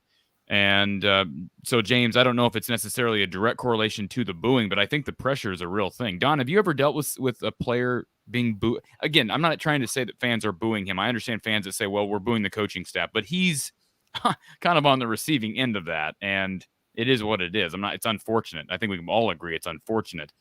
But have you ever dealt with that where your team is getting booed or a specific quarterback feels like he's getting booed by his own fans? I never really noticed. I can't recall a time when a quarterback got booed to the extent that it's happened this year. But I think when it happens, players recognize, because we tell them, it's not just directed at the players, it's directed at maybe the decision making on the part of the coaches too. So, and we always explain to them, it's on us to execute better, and the only way to stop the booing is to play more productive football. So if you can somehow use that to motivate you to play better, then so be it. If you're anxious to the point where you can't function, then obviously we need to put somebody else in. Why do you think his fundamentals, I thought his fundamentals looked way better last night than they did at home? Do you think there's something playing at home? Because when he plays at home, his fundamentals just don't look the same. You know what I'm saying? He was hitting better. his fundamentals looked a lot better on the road than they did at home. Do you think there's something about it, or do you think his fundamentals are awesome? Well, I think the fundamentals you see are a direct reflection on how much pressure he's under. Yep. Talking about pass rush, if you want your fundamentals to take a turn for the worse, then find yourself under a lot of pressure from a pass rush. At that point, believe me, a lot of quarterbacks forget about their fundamentals. Yeah, I agree with that. Running back wise, I feel like they're fine there for now. Obviously, transfer portal future could happen. They look good. Does the offensive line worry you? Because I guess they look good against Rutgers, but Michigan has a better defensive line. So I don't know if we're gonna be able to get that push as much against the Michigan as we're gonna be able to get against the Rutgers defensive line wise. Because I think their defensive line probably better for sure at Michigan than it is at Rutgers. So I think it's gonna be a good challenge for them though, because maybe it'll show them where they have to be at, if that makes sense. Well, one thing that concerns me, we talk about running the ball so much better. Correct me if I'm wrong, Corey, we ran for 128 yards. So I just would caution the fans to not get too excited about that kind of number, because we need to do better than that even. Wouldn't it be nice to run for 200 and something yards? I promise you that would enhance our chances of beating anyone on our schedule. So we're doing better from a yardage standpoint. But last week's a good example. We ran for 160 something, I think, last week, but 95 on 2 plays. So we're still looking for that consistency, being able to gain 4 yards on first down, being able to gain at least half of what's necessary on second down. If it's 2nd and 6, you got to gain at least 3 to put us in 3rd and 3. And of course, if it's 3rd down and you only gain 1, that's okay as long as you need 1. You just don't want to ever gain 1 when you need 2. So the standard comes down. If you only need 1 yard, obviously they're going to line up so it's not going to be easy to get that 1 yard. So even a gain of 1 yard to get that first down is something worth celebrating. That's an okay play when you can convert on 3rd and 1 with a 1 yard gain. And according to the official stat sheet from yesterday, you mentioned it, Don, 129 rushing yards, net rushing yards, 33 yards lost rushing. Now, I'm assuming that also takes into account sacks. I believe Iowa took 2 sacks yesterday. I could be wrong on that. We took 3. We both took 3. But think about this for a second. Yards lost rushing, Iowa 33, Rutgers 25. Despite all those hits on Simon, and as dominant as Iowa's front 7 is, Iowa ended up with more net yards lost rushing. In other words, negative plays in the run game / sacks. So my point is, Don, it just seems like there's feast or famine. It felt like there was a stretch where, man, Iowa's getting a push. There's big holes. They're getting large chunks, but then you get hit with a 6-yard loss. It kills your numbers. It kills your average, and it kills drives, right? When you get behind the chains like that. I will admit I was surprised when I read that we both had 3 sacks. I thought we won on sacks, and we didn't. It was dead even. Yeah, and I get that. I guess your point is, yeah, I would take 200 plus yards rushing every day, but it looked better because the offensive line and the run game hasn't been great the 3 weeks before, so it looked a lot better, if that makes sense. The wide receiver issue kind of hurts me because I do feel like this, and I've always felt like this with Peter, even since he's been a starter. I feel like the tight ends are obviously smart safety blankets. Laporte is a great tight end. Lachey is a good tight end. So those are good safety blankets, but it seems like he just focuses more on the tight ends than he focuses on the wide receivers. Does anybody, you guys notice that, or is it just me? It doesn't seem like the wide receivers as much in his spot as it is try to find Laporte or try to find. Is that just Brian calling the plays and that's what he wants, or is that Peter trying to find them? That's a good question, Don.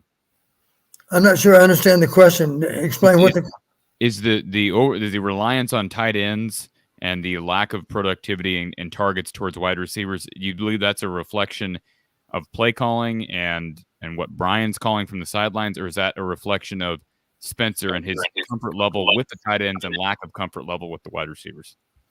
I think they both contribute to it. The play caller contributes to it a little bit, as does the quarterback. Spencer clearly has a higher comfort level with Sam than anyone else on our field. So there was a time last week you heard me mention he threw the ball to a tightly covered Sam when the slant on the other side of the field was wide open, and pre-snap read should have indicated that too. So that's a good example of him just having great great faith in Sam, and we all understand Sam's a wonderful player. But I've always explained to the quarterbacks, you got to get the ball to the guy that deserves it the most, and it's not just the guy that's your favorite target. If a lineman is such that he's not as deserving as some other player, then the ball obviously needs to go to the one that does deserve it the most based on the way they're playing. I got like 2 or 3 more points, so I don't want to take up too much time. But like the defense played really well, but I don't know. For me, it just frustrated me that like they were going prevent. I get why they're going prevent, but then like you're giving up yardage, and like it just scares me because like what happens if they make one big play and then you go prevent again and then it happens again. I just don't like the fact that we go prevent. It seems like the deep corner, like behind Riley Moss and then the safety being there, like they weren't covering that very well late. Was that just because they were playing prevent, or was it just Riley Moss being off, like not where he's supposed to be? So let me just add this in, Don, and then let you go. So a couple observations from me. First of all, they're playing, I don't know if they're playing prevent so much as were they playing, they were playing a deep zone, right? I mean, when you were talking late in that fourth quarter and they were giving up yardage and Rutgers. You're talking about the passes that were up and down the field. Correct. Yeah. So they're actually trying to keep things in front of them to avoid giving up those big plays, correct? Well, yes.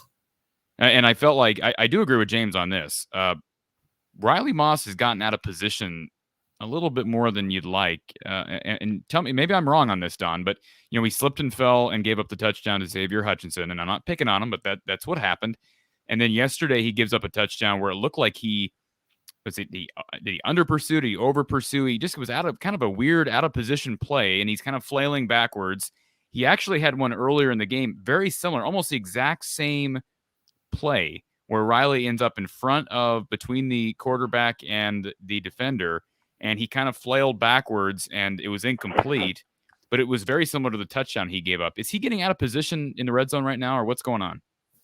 Well, it's not easy to defend the fade route. I think the touchdown pass was from the 18, as I recall. I think it was second down, but at any rate, that was to Cruikshank. And the thing to realize is that it's hard to play. You've heard the term fade and then back shoulder fade, right? Yeah. I think he was anticipating the back shoulder, but the thing he's got to realize, if I'm in good position underneath that receiver, and I'm in position to defend the back shoulder, then they're more likely to put the ball up and over. In other words, put it out in front of the receiver. That's what happened that time. He overcommitted. I think he was guessing that it was the back shoulder. And that's one reason it's so critical to get your eyes up, get your eyes around. If you want to avoid pass interference on the part of being a defensive player, then locate the ball. If you're playing the ball, they'll leave you alone. If your eyes are to the ball, they'll often leave you alone. Here's another example early in the game. And we like number 3 for so many reasons, but he got victimized with a go route simply because he never located the ball. Never looked back. Yeah, he was in pretty good position. He just simply never located it. And for that reason, of course, he had no idea where the ball was coming down. So, the thing I wonder, do we have to press up on Cruikshank from the 18-yard line? I'm not saying that they would have beaten us over the top anyway, but I think the only chance Cruikshank had to win on the fade route was what we call press coverage. Riley was right up on the line of scrimmage. I don't know if we control him with a call. I don't know if he's given the freedom to press up when he wants to.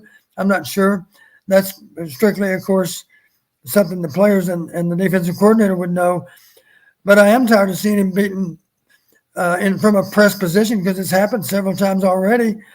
And if Rutgers can do it to him, then I think there's a chance that there's a Michigan receiver that can do it to him also. And while I'm thinking of it, just talking about eliminating the best chance Rutgers has to make a play, this surprised me. Think about this. We had 21 seconds left in the half, and we decided to kick the ball deep to Cruikshank. I'm thinking, I don't understand that at all, because let's face it, he is capable of going 100 yards with a kick return. Yeah, good point.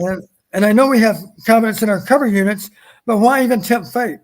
Why don't you squib the ball downfield so that they really have no chance to return it? And then they'll give them one snap. They'll probably take a knee anyway, which is what they did after we tackled Cruikshank. Our kick coverage, you might recall, there was a play last week where the Nevada returner muffed the ball. I think at that point we thought we could trap him inside the 10. We didn't break down quite quick enough, and sure enough, he split our coverage for a big return. So I just have a lot of respect for Cruikshank. He is a home run hitter. And to kick it deep to him at that point, I thought made no sense. It was a good time to squib the ball and get out of there without it giving up a last-second kick return. Didn't happen, but I thought it was a risk we shouldn't have bothered to take. Anything else, James? Yeah, Don, was it the second half where we kicked the short field goal and we could have got the touchdown? I'm trying to think. There was one play where we had a short field. It was 4th down and we could have got it. And people were complaining about going for it. I was wondering in Don's situation, what would you have done? Would you have kicked the field goal or would you have went for a touchdown? I think it was at the end of the half. I thought there was a scenario in the game. I think maybe it was our last field goal. That wouldn't be true. Those were our last points, right? The last 3 was a field goal. The last score was a field goal. Is that right? Yeah, but he's talking about the one in the first half. Yeah. To my knowledge, did that make 17-3 or 20-3? It couldn't have been 20. It had to be 17. Yeah. Yeah. Well, I know what you're saying. The field goal only gives us a 14-point lead. It's still a 2-score game. If we'd have gone for it and ended up with a touchdown, of course, we would have been up by what, 18 points, 21-3 at that point. We would have been. So I was comfortable with the field goal. I think we needed 3 yards or so. It was more than a yard or 2, I think. I can tell you, I was completely comfortable with the field goal because in a situation like that, and I was questioning Greg Schiano's decision to go for it before they had that infraction that pushed him back. I'm thinking, why are you turning down points right now if you're Greg Schiano against this defense? So I think they caught a break by having the penalty. I think Rutgers actually benefited from the penalty because it forced Schiano to make what I thought was the smart move, kicking the field goal. That brings up a good point. Maybe it's a learning opportunity for our defense. We had a reserve player that was flagged with being in the neutral zone, right? He false started with his charge and got caught in the neutral zone.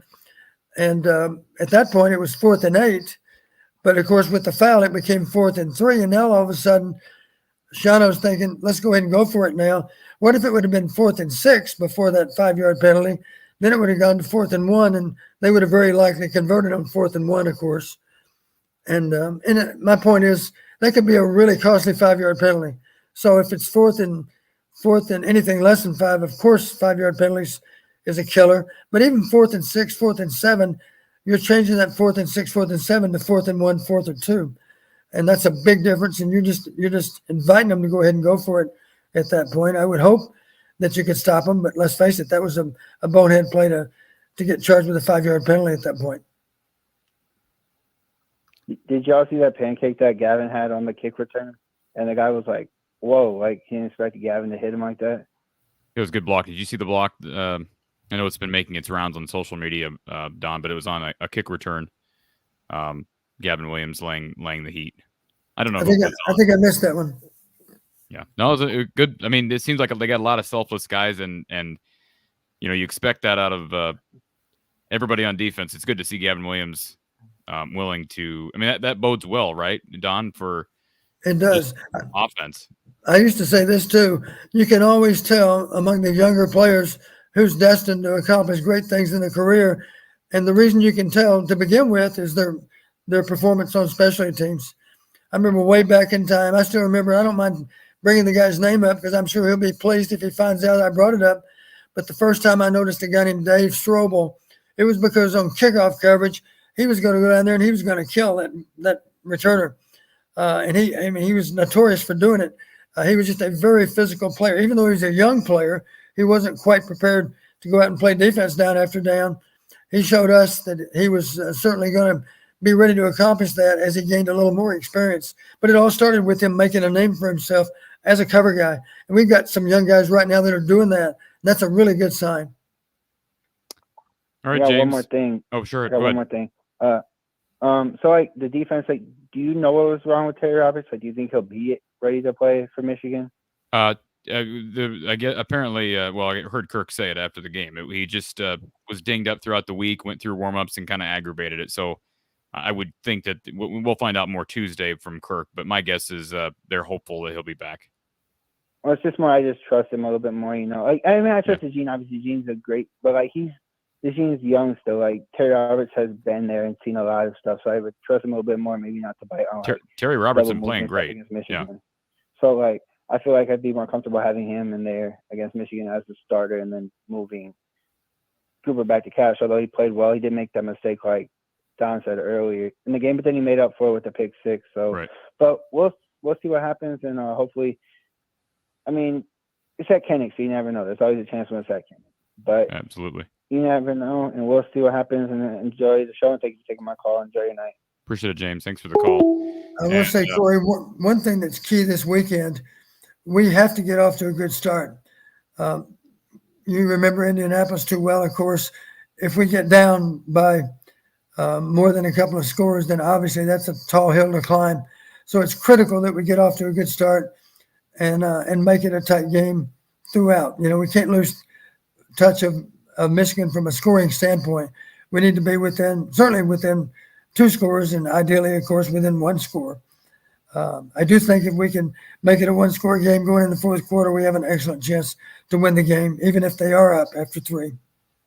Tell you, Don, I love these Sunday shows. Now, I prefer to have you on after the game. I mean, that's my preference. But, man, it's almost like when we have a day to digest, we get that much – I don't know. We just get that much more breakdown from you, and I enjoy it personally. We just had a caller hang up. All right, we're going to put our caller on hold here for just a moment. We're running out of time, folks, so let's keep the calls somewhat concise because we've got some chats that I haven't gotten to that I promised I would. First of all, thank you to Mudflap, the latest to subscribe to the channel as a premium subscriber. Thank you, Mudflap, becoming a YouTube member here from the Hawkeye of the Storm. Again, if you want to join and become a member, you can do that by clicking the join button if you're watching through or from the Hawkeye of the Storm channel. If you're not watching it through the Iowa Voice of College Football channel, head on over to From the Hawkeye of the Storm when this stream is over and click the join button to support that way, and you'll get some cool perks along the way. So again, thank you to Mudflap for subscribing. And DC Hawkeye, appreciate the super chat, DC Hawkeye. Nice show again, Coach Patterson and Corey. Thank you this week.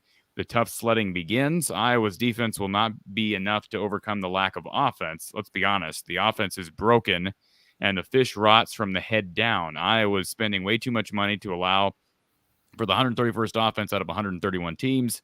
I know of no other industry where this would be allowed to happen. DC Hawkeye, I greatly appreciate your super chat, and I sympathize with you completely. But I don't think all hope is lost, Don. I think we have a defense, as he brings up, we have a defense that has an opportunity to keep us in games. And, you don't need the offense to be great. I don't think you're going to be competing for a West championship with 131st ranked offense. But let's be honest, they were 123 last year and won the West. So anything's possible. They are 1-0 in the Big Ten. We take it 1 week at a time. Mark, just a thought, to a degree, throwing the tight ends a lot is a reflection of the meta strategy of Iowa. We recruit and develop tight ends well, so year to year targeting tight ends is probably more reliable than wide receivers. I think there's some substance to that. I also think there's a substance, though, Don, to we need to recruit better wide receivers. We need to have more success on the recruiting trail. So at some point, it's a chicken or the egg. You either got to get receivers involved to attract receivers. You got to get receivers that you're comfortable getting the ball to more. The whole idea is not to be predictable with where the ball's going. Right now, we're too predictable. We don't have an even distribution of our passing game, and that could be a problem even on Saturday. We'll see. And Thomas says, offensive line, it seemed like when we got the most running yards, Ellsbury and Duncan were in the game. And I agree with that, Don. I've heard a lot of people bring up Tyler Ellsbury. You watch him on tape. I went back and actually watched some film today from the Rutgers game. Again, not game film, but TV film. It does seem like Ellsbury is first of all, he just looks bigger than everyone else. He's just a bigger guy. It's interesting though. He seems, I didn't count the snaps. He seems to be getting less snaps than Bo Stevens. And certainly when a guy makes a mistake on the offensive line, you're going to notice that more. It seems like Ellsbury is playing maybe the best football of anybody along that offensive line. But have you really taken time to study each of these guys? They're rotating 6 to 8 guys in there right now. I really haven't. I would guarantee you this, though. The offensive line coach, let's just say for the sake of argument, a TV copy of the game is 3.5 hours. I can promise you that each and every one of those plays is studied with a fine-tooth comb, and they're graded very, very thoroughly and very carefully, so that the position coach has a great idea of what each player's strengths and weaknesses are. He's in much better position to make a decision about who deserves more snaps and who deserves fewer snaps than we are. I can assure the listeners that he takes that responsibility very, very seriously. To give you an idea, even though the game took 3.5 hours to play, sometimes we might take as many as 5 and 6 hours to grade the video for the game, because that's how thoroughly we watch the game. Because we want to be sure we know exactly what we're seeing. We want to be sure that all of our judgments that are made off that video are 100% correct. And I can assure you our offensive line coach is doing that now. Let's get to our next caller as we're kind of winding down here. Thank you for calling Iowa Postgame with Coach Don Patterson. Who's on the line? Lomansky on the phone. Hey, Lomansky. How you doing, sir? I really have one question for Don and Corey. You can jump in too. I'm going to refer to this as a unit and how one unit can affect everything around you. And I spent more time this year looking at offensive lineman podcasts and such. And I myself have underestimated Linderbaum's exit. We turn a guy around from the defense to play offensive center. And we're lucky to have a guy with such physical traits to do that.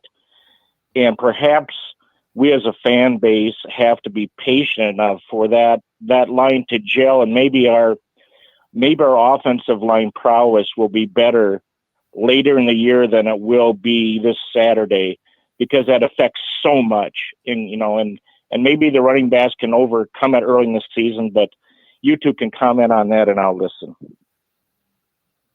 Go ahead, Don. Well, you bring up a good point. I don't doubt for a second that over the long haul, our linemen will all make good progress. The problem we run into, of course, is we've got a stern test exactly 6 days away. Michigan's going to show up, and they're going to play with guys that maybe in many cases have more playing time than those people lined up across from them. So it is a concern how we're going to be able to hold up against a better defense than what we've seen so far. That'll be our challenge. And I just have a lot of faith in Coach Barnett for being able to come up with the right mix. If one player deserves 60% of the snap and the backup deserves 40, then I have no doubt that he'll get to that mix over the course of the game. What do you think's going into the game? Maybe he thinks it should be 60-40, and yet as the game's unfolding, he realizes the guy that I had projected to get 60% of the snaps is not holding up as well as the other guy. Obviously, you adjust at that moment. And at the end of the game, maybe the guy that was projected to have 40% of the snaps ends up with 55% of the snaps. That happens. It's not easy to see from the sideline, but our coaches have a lot of help upstairs with what's happening on the play. And certainly, oftentimes, I'm sure the press box can identify the problem with any one play. As we talked about, we lost an All-American center. Here's the problem. Even if we had another All-American center this year, that offensive lineman can block exactly one person. And if you have a center like we had last year, he'll block him pretty much all day long. But the problem is still going to be the other four guys being able to execute their blocks. That's the problem you run into. And that makes it complicated. It's difficult to account for five people all the time. That's what our offensive line is trying to do.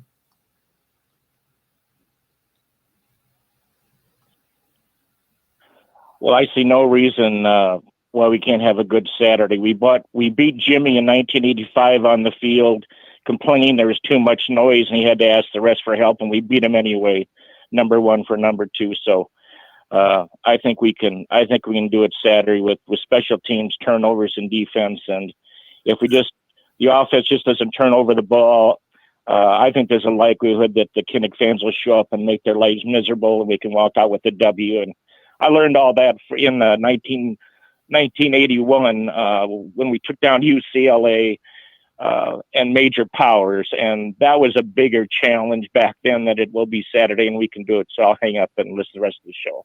Thanks, Lomansky. Appreciate the call.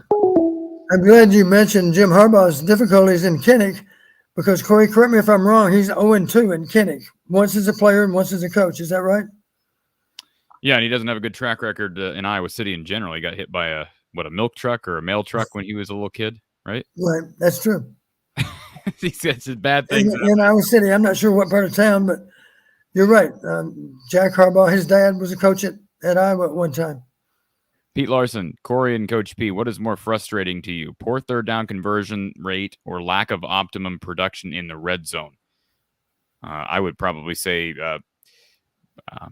third down conversion rate, because more often than not, we're not even getting into scoring range. At least when we don't get into the end zone in the red zone, we made it down there, and we probably walk away with 3. Yeah, I guess it comes to mind for me the same way. Third down conversions, oftentimes, of course, you're on your minus 20, and we're thankful that we have a great punter. But if you failed, you failed. And oftentimes, it might be the third play of a series. And that's what concerns you, is maybe the defense is a little bit stressed already. I'm referencing the Iowa State game again. And yet we just failed on third down, which means we got to put our defense right back out on the field. And those guys have already played too many snaps, and there's more to come. And, of course, it caught up with us against Iowa State. Somebody in the chat asked if you know who Ron Shipper is. Ron Skipper. I'm sorry, Skipper. Okay, I'm Yes. pronouncing the name wrong. Absolutely. SCHIPPER. Absolutely. Coach Central College. Central. Central College, a great football coach. He and Coach Fry were great friends. And he passed away, 2006, I think is what I read. That I'm not sure. I know that Del Miller, one of our old coaches, played for Coach Skipper at Central College. So I know he was a great coach and highly respected. All Country Boy, one of our newest premium subscribers, he says, where would you rate Campbell all-time linebacker at Iowa, and how well will he transition to the NFL? That's a better question for you, Don, because you all-time at Iowa, I could maybe give a Kirk Ference era estimate, but what do you think? Well, of all the linebackers that ever played in our years, I would probably pick Larry Station ahead of Jack. And that's not to slight Jack at all. I think Jack Campbell's an outstanding football player. He's absolutely one of the best linebackers in the country. But Larry Station was an even better athlete in this regard. Larry Station threw the discus 220 feet when he was in high school. I mean, think about that for a minute. Maybe not 220, but over 200, I do remember. I'm not sure what his best throw was. He was a great athlete. He didn't have Jack's height. And, of course, Jack's height comes in really handy on pass plays because he is a really effective fence post. That's the term we used to use, fence post. He's underneath a lot of those in routes that are thrown in behind him. And, of course, he's in great position in terms of reading the quarterback and getting extended. And I know you know this, Corey. He's tipped a lot of footballs already in his Iowa career. So I love Jack Campbell for how he plays. Another prime example that caused fumble by Castro. One reason it happened is because Jack Campbell was given mad chase from behind, and I think that receiver knew that Jack Campbell was right on his tail, and for that reason, he didn't make any moves at all as far as being able to maneuver away from Castro. Castro got a really hard hit on him, and it's no surprise that the ball went flying at that point. And I think he's going to be a star in the league, Don. I do too. And it's not just because of his ability, it's because of extremely high character. I've said it this way. This is the way an old football coach might talk. If he had a daughter, you hope to have a son-in-law like Jack Campbell. That's the ultimate compliment because I guess I'm saying I have no doubt that he's going to be a great husband, a great father, a great grandfather someday. And in the meantime, he's going to be a great football player. That young man has the character of the highest. And really, he's All-American in every way, not just how he plays football, but how he lives his life. Mitch says, just started listening. Maybe it was talked about, but how come we hardly throw to receivers? Is Peters only comfortable tight ends in his check down? Felt bad for Reganey. We did talk about that earlier, so Mitch, you might go back and listen to some of that conversation, but that just continues to be a sore spot of this offense. They just got to get receivers involved more, and I get that they're thin, and Keegan's still down, and Brody's young, and I get it, but you got to get receivers involved more because I just don't see them beating the likes of Michigan, Ohio State, Wisconsin, etc. without spreading the ball around better. Brandon says, here's a good question. Top 5 quarterbacks in the Ference era. That's a tough subject. Certainly, I think you could. I don't know if I'd go in order, Don, but Brad Banks would certainly be at the top of my list. Drew Tate would be in the top 5. CJ Beathard would be top 5. Probably Drew Tate, and then either Chandler or Stanley, maybe? Am I missing somebody that you can I'm think of? simply not. I'm not equipped to make a good judgment on it because I simply didn't see that many games over so many of those years since I was still working. You were busy coaching. And CK16 brings up hearing Campbell's little brother is also tearing it up. Yes, he is. He is a recruit that I was in on and will likely be, I would guess, will be a Hawkeye. It would just be a hunch. Space Boy, I'd like Iowa. Go ahead, Don. Did you have something to add to that? I did. Since we're on the subject of Jack Campbell, let's talk about another great play that he made on Saturday night, just last night.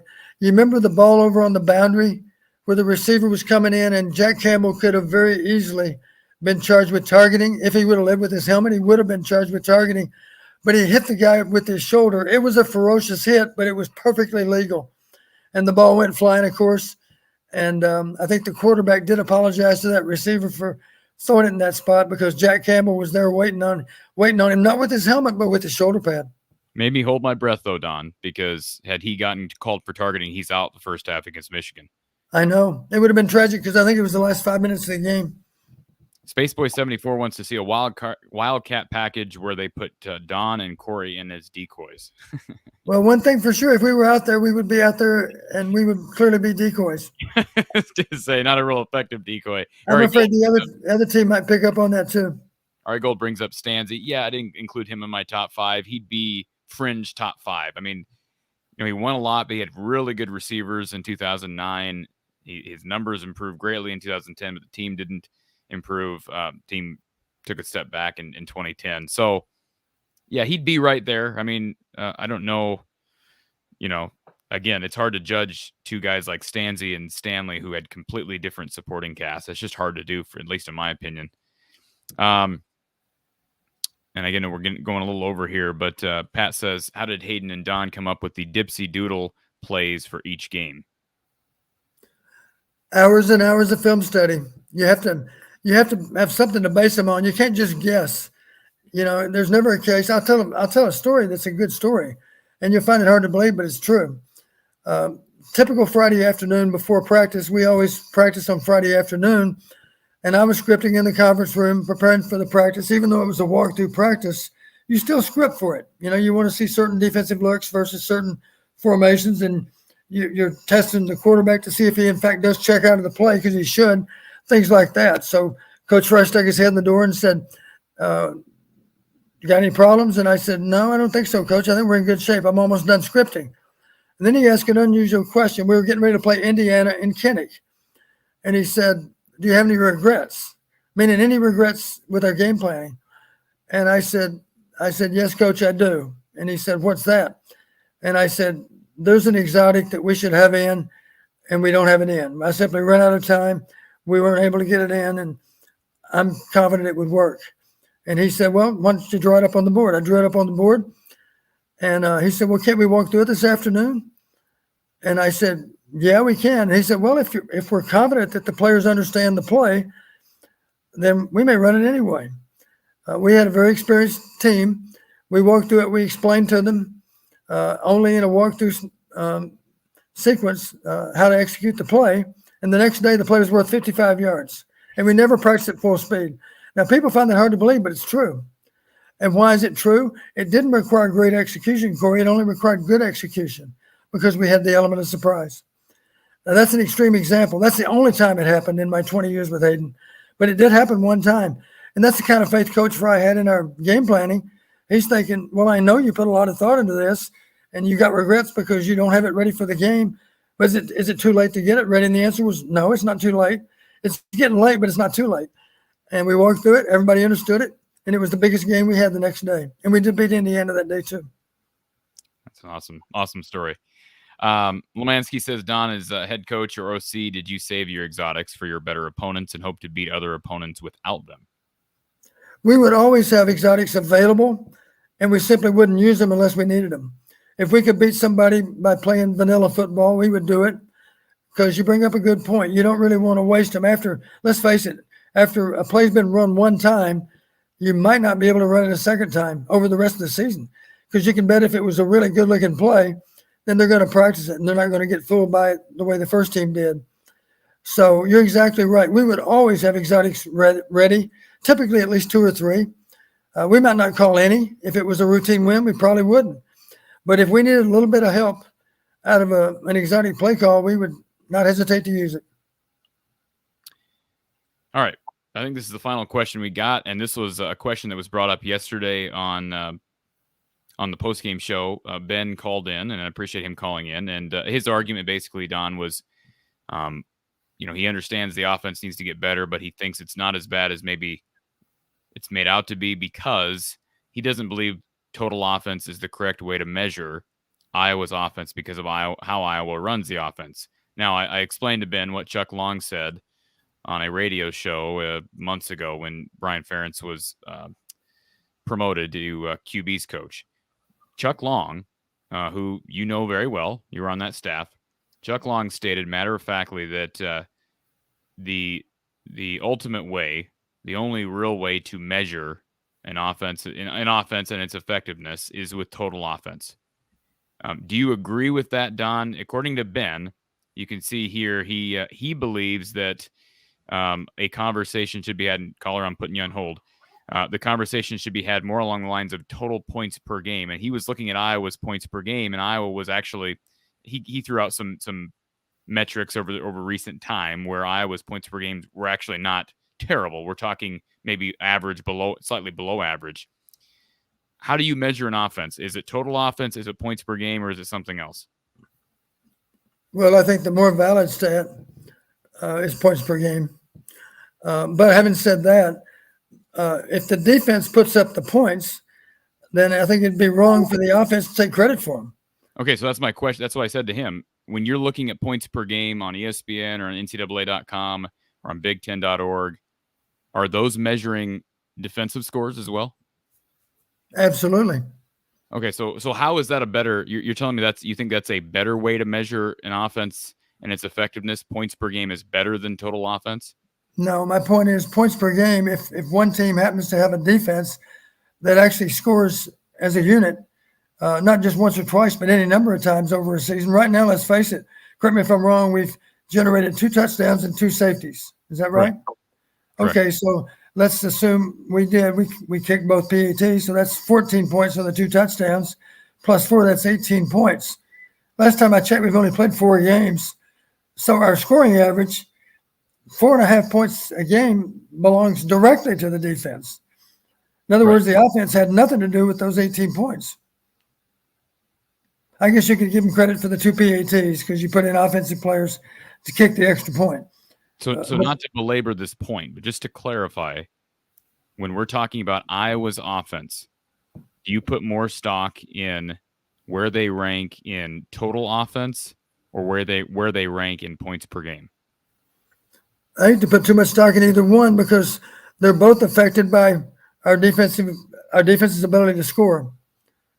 In other words, if we're ranked, let's say we're ranked 70th in scoring average, well, the truth of it is that's an inflated ranking because the defense scored some of those points, scored more than the average defense, let's say. That's not hard to imagine that that's true, right?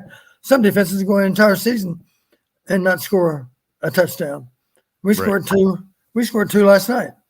And you can bet that Michigan is concerned about the possibility that our defense might put up points even as a unit in addition to what the offense might do. So I guess my point is points per game doesn't tell the whole story because some defenses create not just touchdowns, but they create great field position too. Our defense does that as well. We end up with a lot of short fields. Let's not forget our first touchdown drive of the season was a 16-yard drive after we held Iowa State and blocked a punt. So good defenses give great field position to an offense sometimes, and sometimes they score on their own. And that's even better, of course, because we didn't even have to go on the field to see the scoreboard change. But total offense, the problem with total offense, as I mentioned, last night, Rutgers got back-to-back possessions on offense, right? Because our defense scored versus their offense. So our offense, think of it this way, if I don't know how many possessions we had, but if the Rutgers offense had 14 possessions, assuming we have equal possessions either half, we only had 12 because they had back-to-back possessions at the end of those 2 touchdowns. That make sense? So it's harder to generate yards when you have fewer possessions. Sure. I understand that. I got to wrap my brain around it a little bit, Don. But well, that's one reason we had mediocre totals at halftime. We had 2 touchdowns on the part of the defense, which meant Rutgers got to spend more time on the field with their offense than we did.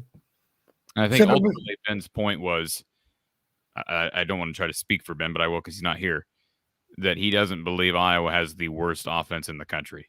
That's basically what he's saying. But whereas if you look at the total offensive ranking, it's clear it's the worst according to total offense. Right. Is it safe for Ben to assume that we are among the worst? I would think so. I would think that he was giving me a points per game ranking that was actually, I can't remember what it was, and I don't remember when the parameters were, but maybe in the last 3 years they're like top 80, which still isn't good, but that's inflated. I mean, that's inflated by what you just talked about, the defense. Right, for 2 reasons. Our defense gives us great field position. Our kicking game gives us an advantage in field position. Here's a stat for you relating to all that. Are you aware, Corey? I don't think I've told you this. Last year in our 10 games in the Big Ten, we won on the category of average starting field position 9 out of 10 games. Wow. And the bad news is that didn't guarantee a win. And I don't remember who beat us in field position. Obviously, only one team beat us, which means there's a minimum 2 of those 3 games that we lost. We actually won field position and yet still lost the game. It might have been all 3 games. I can't recall. But my point is, just because you win the field position battle doesn't guarantee a win. It's a nice stat to have on your side, but if you win it by a few yards, it obviously doesn't mean much. If you win it by 15 yards per possession, yeah, that's a big factor. That does contribute to a win. Just like if there's a huge disparity in penalty yardage, that has a big effect on the outcome of a game too. But if one team is penalized 10 or 20 yards more than the other, it probably doesn't have much impact at all. And this is actually a good comment from one of our new subscribers. All Country Boy says, I agree with Ben. When Iowa is 70th in offense, they're actually pretty good because of how they play. So in other words, the 100, are you 131? Collectively, maybe not. Those numbers are going to be exaggerated because of how Iowa plays, right, Don? Is that fair? Those numbers are going to be inflated in a negative way because of how Iowa plays. If they were to get top 70, then you're probably talking about a pretty efficient offense. Is that fair? Here's a good way to look at it. If our points per game ranking is better than our total offense ranking, you can bet that is a significant reflection on defense. Correct. Because we've been provided with better and kicking game, both, because we've been afforded better field position than the average team because of our excellence on defense and our excellence in the kicking game. And let's face it, if it was the other way around, then we would have problems with our defense, never giving us good field position. And for that matter, our kicking game, never giving us an advantage in where you start the drive. The bottom line is Iowa's defense is really bad. Iowa's offense is really bad. Correct. And regardless if they're 131 out of 131 or 120 or 110. Basically all the numbers, especially when you throw out defensive scores this year, is this is not a good offense right now, and they got a long ways to go. Another way to look at it, Corey, if we're 131 right now, I don't know where we are after 4 games, but if we are 131, the reality in terms of trying to assess who's better than us, who's worth, my guess is we might be the 120th best offense, and yet we fell to 131 because the defense took possessions away from us and gave us great field position. Perfect. Yep, that makes sense. Yep, absolutely. And just so anybody's aware, if you want to look at total offense right now after yesterday's game, Iowa is still 131st, but they're getting closer. 131st. They're getting closer to 130. So New Mexico is averaging 236.8 yards per game. Iowa's now at 232.5. Remember, there was a big gap between 131 and 130. Iowa's closing that gap. The bad news is we face a good Michigan defense that's going to challenge us to improve that average. Right. All right, folks. Last thing I wanted to do before we head out, I did have a couple notes here that I wanted to ask of you, Don. I know we've gone overtime, so I appreciate you hanging in here. Just a couple concerns, and then if you want to comment on a couple of these, you're more than welcome to, but I didn't run through these yesterday because I wanted to save them for tonight. Iowa had a false start on the first play from scrimmage on offense against Nevada. They had a false start on the second play from scrimmage on offense against Rutgers yesterday. I would have to think that Kirk views those infractions as unacceptable at any time, but especially at that point in the game. Second, as you know, the second series for Iowa was not a good series. They have a first down throw to Sam Laporta along the sideline, and then they proceed with the false start, a slant pass thrown high and behind Sam Laporta. They end up on 3rd and 15. They check down to Gavin Williams. That was probably the worst series of the game. Honestly, they improved from there, but those slow starts, just duds to start. And again, the penalties don't hurt. How much does that send the offense backwards? Well, it's certainly the wrong way to start a game. And you do recall this, Corey. Last year, Michigan scored the first points in all 12 games. I should say the first touchdown in all 12 games last year. So Michigan has had a priority on getting to a fast start. That applies to Indianapolis. That applies to when they're on the road. It doesn't matter. They try to get that done week after week after week. We need to be prepared for that. They're going to try to, and certainly it might involve a trick play early in the game. I think I told you one of the greatest calls I ever heard. Michigan was playing in Ankeny, and it was two highly ranked teams. And wouldn't you know it, early in the game, they ran a reverse early in the game with Desmond Howard. It picked up about 50 yards, and they went on in to score. And I thought that was a great call, if only because the crowd noise was so loud, even though we had guys on the side of the field where Desmond Howard was lined up. They saw him go into the backfield, and I guarantee you they yelled reverse, but nobody could hear him. And sure enough, he ran down the sideline and got tackled on the +5 or something, and they scored a play or two later. So I thought it was a good time that's a good time when you're on the road. How about in the shoe? Good time to run a reverse against Ohio State early in the game, if they're vulnerable at all to reverse. You know, I asked Desmond Howard about that when he was here in Ames, and he remembered that play fondly. It was a big play, and boy, I'd love to see something like that from Iowa. But boy, I think now is the ultimate time for creativity when you're dealing with injuries and you're dealing with an offense that's sputtering. In a game like this, boy, it's to me, you got to throw everything you have at a game like this. I did have written down great blocking from Moss on the DeJean pick 6. I know that was brought up by our caller earlier. How about Kayvon Merriweather? I know we get talk about him more because he had a fumble recovery for a touchdown and he had a pick.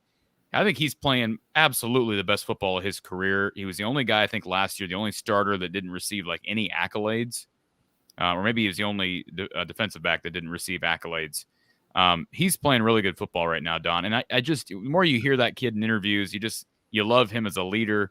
He just seems like an exceptional young man, and I'm happy. That's what I was going to say too, Corey. Is he's got a high value to us just in terms of leadership. He is absolutely one of the leaders of that defense. Absolutely, no doubt about it. And he would have had another pick. I don't know if he was debating back and forth there at the end whether to pick it or let it drop, but it looked like he just dropped it. But he was right. Yeah, he might argue that he was trying to bat it down. I don't think so. He just left it. It looked like he was trying to field it. But that was another teaching moment. You know, that's not the correct play. The correct play is to bat it down. Right. One other thing while I'm thinking of it, one of my concerns, and you see this, there's times when Spencer's in direct, when he's underneath the center, sometimes the ball doesn't come up very well, and he has to, he's not far from losing control of the football on the snap. I don't know if you noticed that, but there's a couple of snaps in there where he barely was able to control the ball. And there are times for sure when either the ball is coming up a little bit late, I think that's the case, or alignment is just a little bit early. I don't think we've been flagged hardly at all on that, but if you look at the snaps very closely, we're either a little bit early on the part of one of those other linemen, or more likely a little bit late on the snap. I have noticed that. And does that fall more on the center? Yes, I think so. Okay. I would expect that it's more on him than the other linemen. The other linemen aren't early. It's simply that he's late. Okay. Yeah, I have noticed that. And that continues to be a talking point because Logan Jones has struggled at times these first 4 games. And don't get me wrong. I think he's doing the best he can. But obviously we shouldn't expect him to play like our All-American from a year ago. Maybe someday he'll get there, but he's not there now. In Rutgers' defense, I thought that was a terrible pass interference call against Rutgers. Don, you and I both know that pass was the epitome of uncatchable. That thing was thrown. Laporta, Yes. that one, yeah. And that gave Iowa a touchdown, Don. That was a terrible call. If I was Rutgers, if I was a Rutgers fan, I would have ran onto the field and tackled that ref because that was a terrible call, Don. Yeah, I didn't really – I was surprised when they threw the flag. Yeah, I don't know how you rule that pass catchable, but And to set the record straight, too, that touchdown for Rutgers, that play should have never happened. you're right. At least at that time, because that should have been delay a game. That clock went Now, to 0. They do allow an extra second after that clock hits 0, correct? Or is that just in the NFL where there's an actual, almost like a grace period second after the clock hits To 0? my knowledge, they do not allow. To my knowledge, when it goes 0 when it goes 0, the back judge looks at the snap. If the ball's not up off the ground, then that's a flag. The way it was described on the FS1 and the way I understood it in the NFL is that back judge is looking at the clock. When the clock hits 0, then he looks down at the field. So there is that natural second. It doesn't take that long. Think Think about it. He's on the back. He's on the back of the formation, right? Yeah. Right over that quarterback is a clock on the other end of the field. That's what he's looking at. So he doesn't have to move his eyes very far at all to go from that clock to the ball. Don, I see a lot of play clocks hit 0 in college, and it takes an extra second for these officials to blow it dead. That's a good question. I don't know what the strict interpretation is now, but it used to be if it goes to 0, it's a foul. Period. I think it's right. That's the way it should be. I've never heard anything about an extra second. No, I've never heard that one. Not in college. We're going to have a conversation later about this, Don, because I'll have to. I've heard something about. No, in fact, I think it was the guys over at Fox. It might have been. I think it was Mike Pereira because this occurred. It was an NFL game last year. There was this exact thing that occurred, a delay of game that didn't get called. I believe it was an NFL game. I'll find it and we'll talk about it, Don, because he did bring that up, that there is an extra second. I know I'm not making that up. And now I have one more thing to look forward to. That's right. I thought it was a terrible roughing penalty on Logan Lee. I hate this call, driving the quarterback into the turf. Give me a break, Don. What is he supposed to do? What's Logan Lee supposed to do on that sack? I will admit that guy got planted a couple of times. I felt sorry for him. And they're simply trying to protect the players.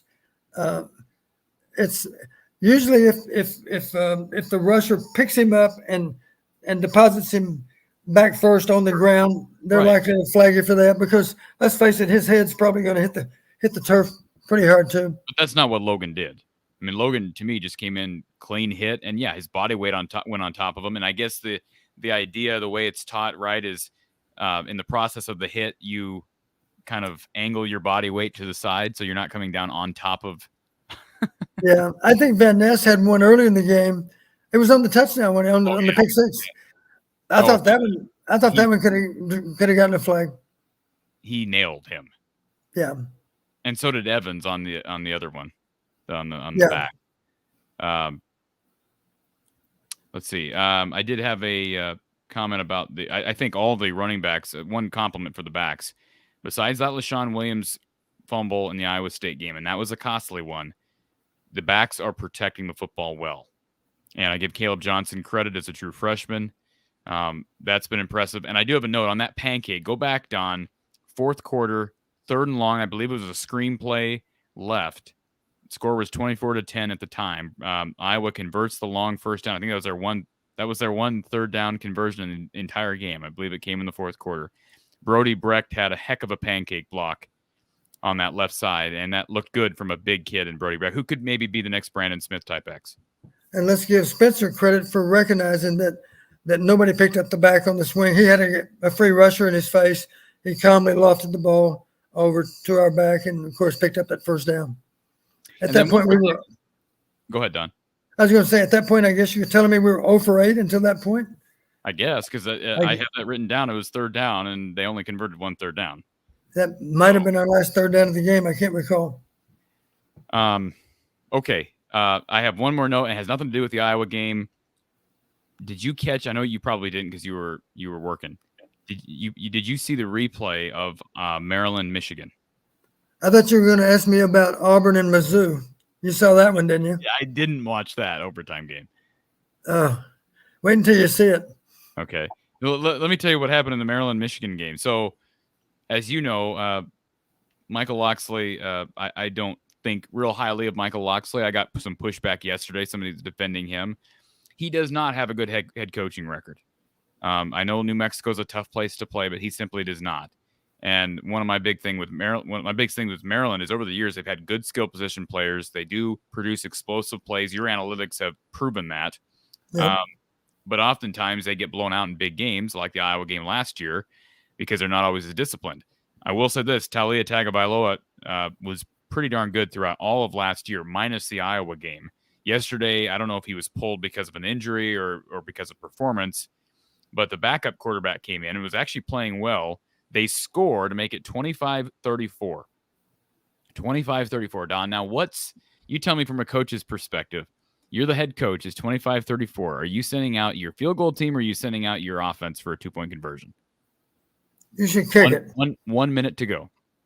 1 minute to go. You should kick it because if you fail, you have no chance. They went for it, Don. And they converted. They converted. Yeah. But explain to me the logic. Who is telling Michael Locksley to go for it? Why would you? I just don't get that. Well, let's face it. Before that touchdown, correct me if I'm wrong, they were down. What was the score before? 34-20? No. No, 34-19. 34-19. So now it's 34-25. You should kick it. You're going to need a 2-point play, but why wouldn't you? Why wouldn't if you fail, the game's over? Think of it that way. Right. Don't play yourself out of the game. Iowa did that. Keep the pressure on Michigan. Keep the pressure on Michigan. Kick it to make it an 8-point game. Now the pressure's still on Michigan because you can still put the game in overtime. Iowa did that in 2017 against Purdue. Iowa scored a touchdown, went for 2, didn't get it, and the game was over. Right. The game was over. It didn't matter if you recovered the onside kick or not. The game was over. And I just don't understand. It worked out. But that's another perfect example of just because something works out doesn't mean it was the right decision. Maybe Locksley would say this. I went for 2 then, knowing that would put me down by 7. And I realized if I failed, it would be a 2-score game and we have no chance. On the other hand, if we convert and we're down by 7 and we're lucky enough to get the onside kick and go score again, I'm for sure going for 2. Okay. Because I don't want to play for overtime. That's the only way you could justify it. Okay. If that's what he planned to do, I'd love to ask him that question. If that's what he's planning to do, then so be it. Well, they were playing in the big house, right? Yeah, they were. And I don't know who had momentum at that point. I assumed that Michigan had Maryland had a fair amount of momentum because the game was still in doubt when they scored that touchdown. Right? It's 34-25. It was going to be a 1-score game whether they went from, well, let's face it, if they went for 2, it might not be a 1-score game. If they kicked it, it would be a 1-score game. Right, exactly. Yeah, so you should kick it. I agree. We're actually in agreement. Yeah, I just thought that was hilarious because to me that's such a simple concept to understand. Yeah. And now you should kick it unless you've already made up your mind. If we're lucky enough to score again, I'm not playing for overtime. I'm going to try another 2-point play to win. Imagine how you'd feel though if you failed on that. I tell you, Don, that backup quarterback for Maryland looked pretty darn good. I mean, to come in there having not played, he was a transfer from Wake, and he comes in there and in the big house and brought them back to a position where they recovered an onside kick. Yeah, they got a shot. They got to get a shot to go down and win the game. I was impressed with Maryland. Let me ask you this: were you pleasantly surprised that Michigan might not be as dominant as you remember? Defensively, I think there's some, especially in that last drive, there's some things in the passing game I think Iowa can take advantage of. There's no question about it. But again, I didn't see that game from start to finish. I was fixated on the Iowa State-Baylor game. And that was an entertaining. It was a great 11 a.m. Time slot, Don. There were a lot of great games going. Yeah. But, I do think if Iowa, there's ways that Iowa can take advantage of that Michigan secondary, but you got to scheme for it, right? You can't just go in there and bang your head against the wall. Don't guess. It needs to be based on. It needs to be based on a lot of tape study. And believe me, nowadays with electronics, what they are, you can come up with you can isolate on just plays by formation. You can look at play after play after play, the exact same formation, And here's how they defended that formation 3 weeks ago, 2 weeks ago, 1 week ago. If it's been the same all the way through, with confidence, you should be able to predict how they're going to line up against you. That same formation is probably going to produce that same alignment on defense, which gives you a chance to scheme them because you know how they're going to be lined up. Right. All right, folks. Appreciate everybody being here. A reminder, if you want to become a premium subscriber here to the channel, click the join button. If you're visiting the From the Hawkeye of the Storm channel, please subscribe if you've not already done so. Consider joining. And then also, if you're interested in sponsoring the show, email me from the eye of the storm at outlook.com. You can also donate in the link or one of the 3 links in the description below. Venmo, Cash App, PayPal, all available for donations. And of course, again, I mentioned it, but subscription and at the minimum, hitting the like button. Those 2 things are totally free. It takes very little to no effort. It does help us in the algorithm. And a reminder that I am on Twitter, at From the Hawkeye on Twitter, or you can like our page on Facebook, which I've not done a good job growing, but From the Hawkeye of the Storm on Facebook. And of course, Iowa, Michigan next week at 11 a.m. It's a big noon game. Are you going to be down there yelling and screaming with Reggie Bush and Matt Leinart and the Big E, Etor, whatever his name is? Are you going to be down there? No. But I promise you this, I'll be in my seats. We'll be in our seats long before the game starts. And I would encourage the fans, knock off the tailgating a little bit early so you can be in your seats for the 11 a.m. kick. It's critical that we get off to a good start. And the only way to do that is to have all those 70,000 seats occupied. All right, folks, 2 reminders before we go. Every Tuesday at 4:30 over at Iowa Football at the Voice of College Football, that YouTube channel, which is a corroboration with myself and or collaboration, I should say, with myself and Mark Rogers, the Voice of College Football. Every Tuesday, it's Iowa Live, and we're going to have a good time this week talking Michigan. There's an endearment between me and Michigan fans, Don. I really can't put it into words. So that should be a fun one. And then on Wednesday evening, right here from the Hawkeye of the Storm, exclusively on From the Hawkeye of the Storm, it's a live edition of Hawkeye Hangout, taking your calls, me and you talking, and you'll also be able to join by StreamYard if you so choose. Wednesday the 28th, this coming Wednesday, 9 p.m. Central Time. We have a great time each and every week. And again, Michigan, Iowa, Saturday, followed by Iowa Postgame with Coach Don Patterson. Coach, appreciate you taking the time this evening, and we'll look forward to what should be a very entertaining game. Weather looks good so far, knock on wood, and Iowa a chance to turn some heads this weekend. Always a pleasure, Corey. For Coach Don Patterson, I'm Corey Bratta from the Hawkeye of the Storm and Iowa football at the Voice of College Football. We'll talk to you soon.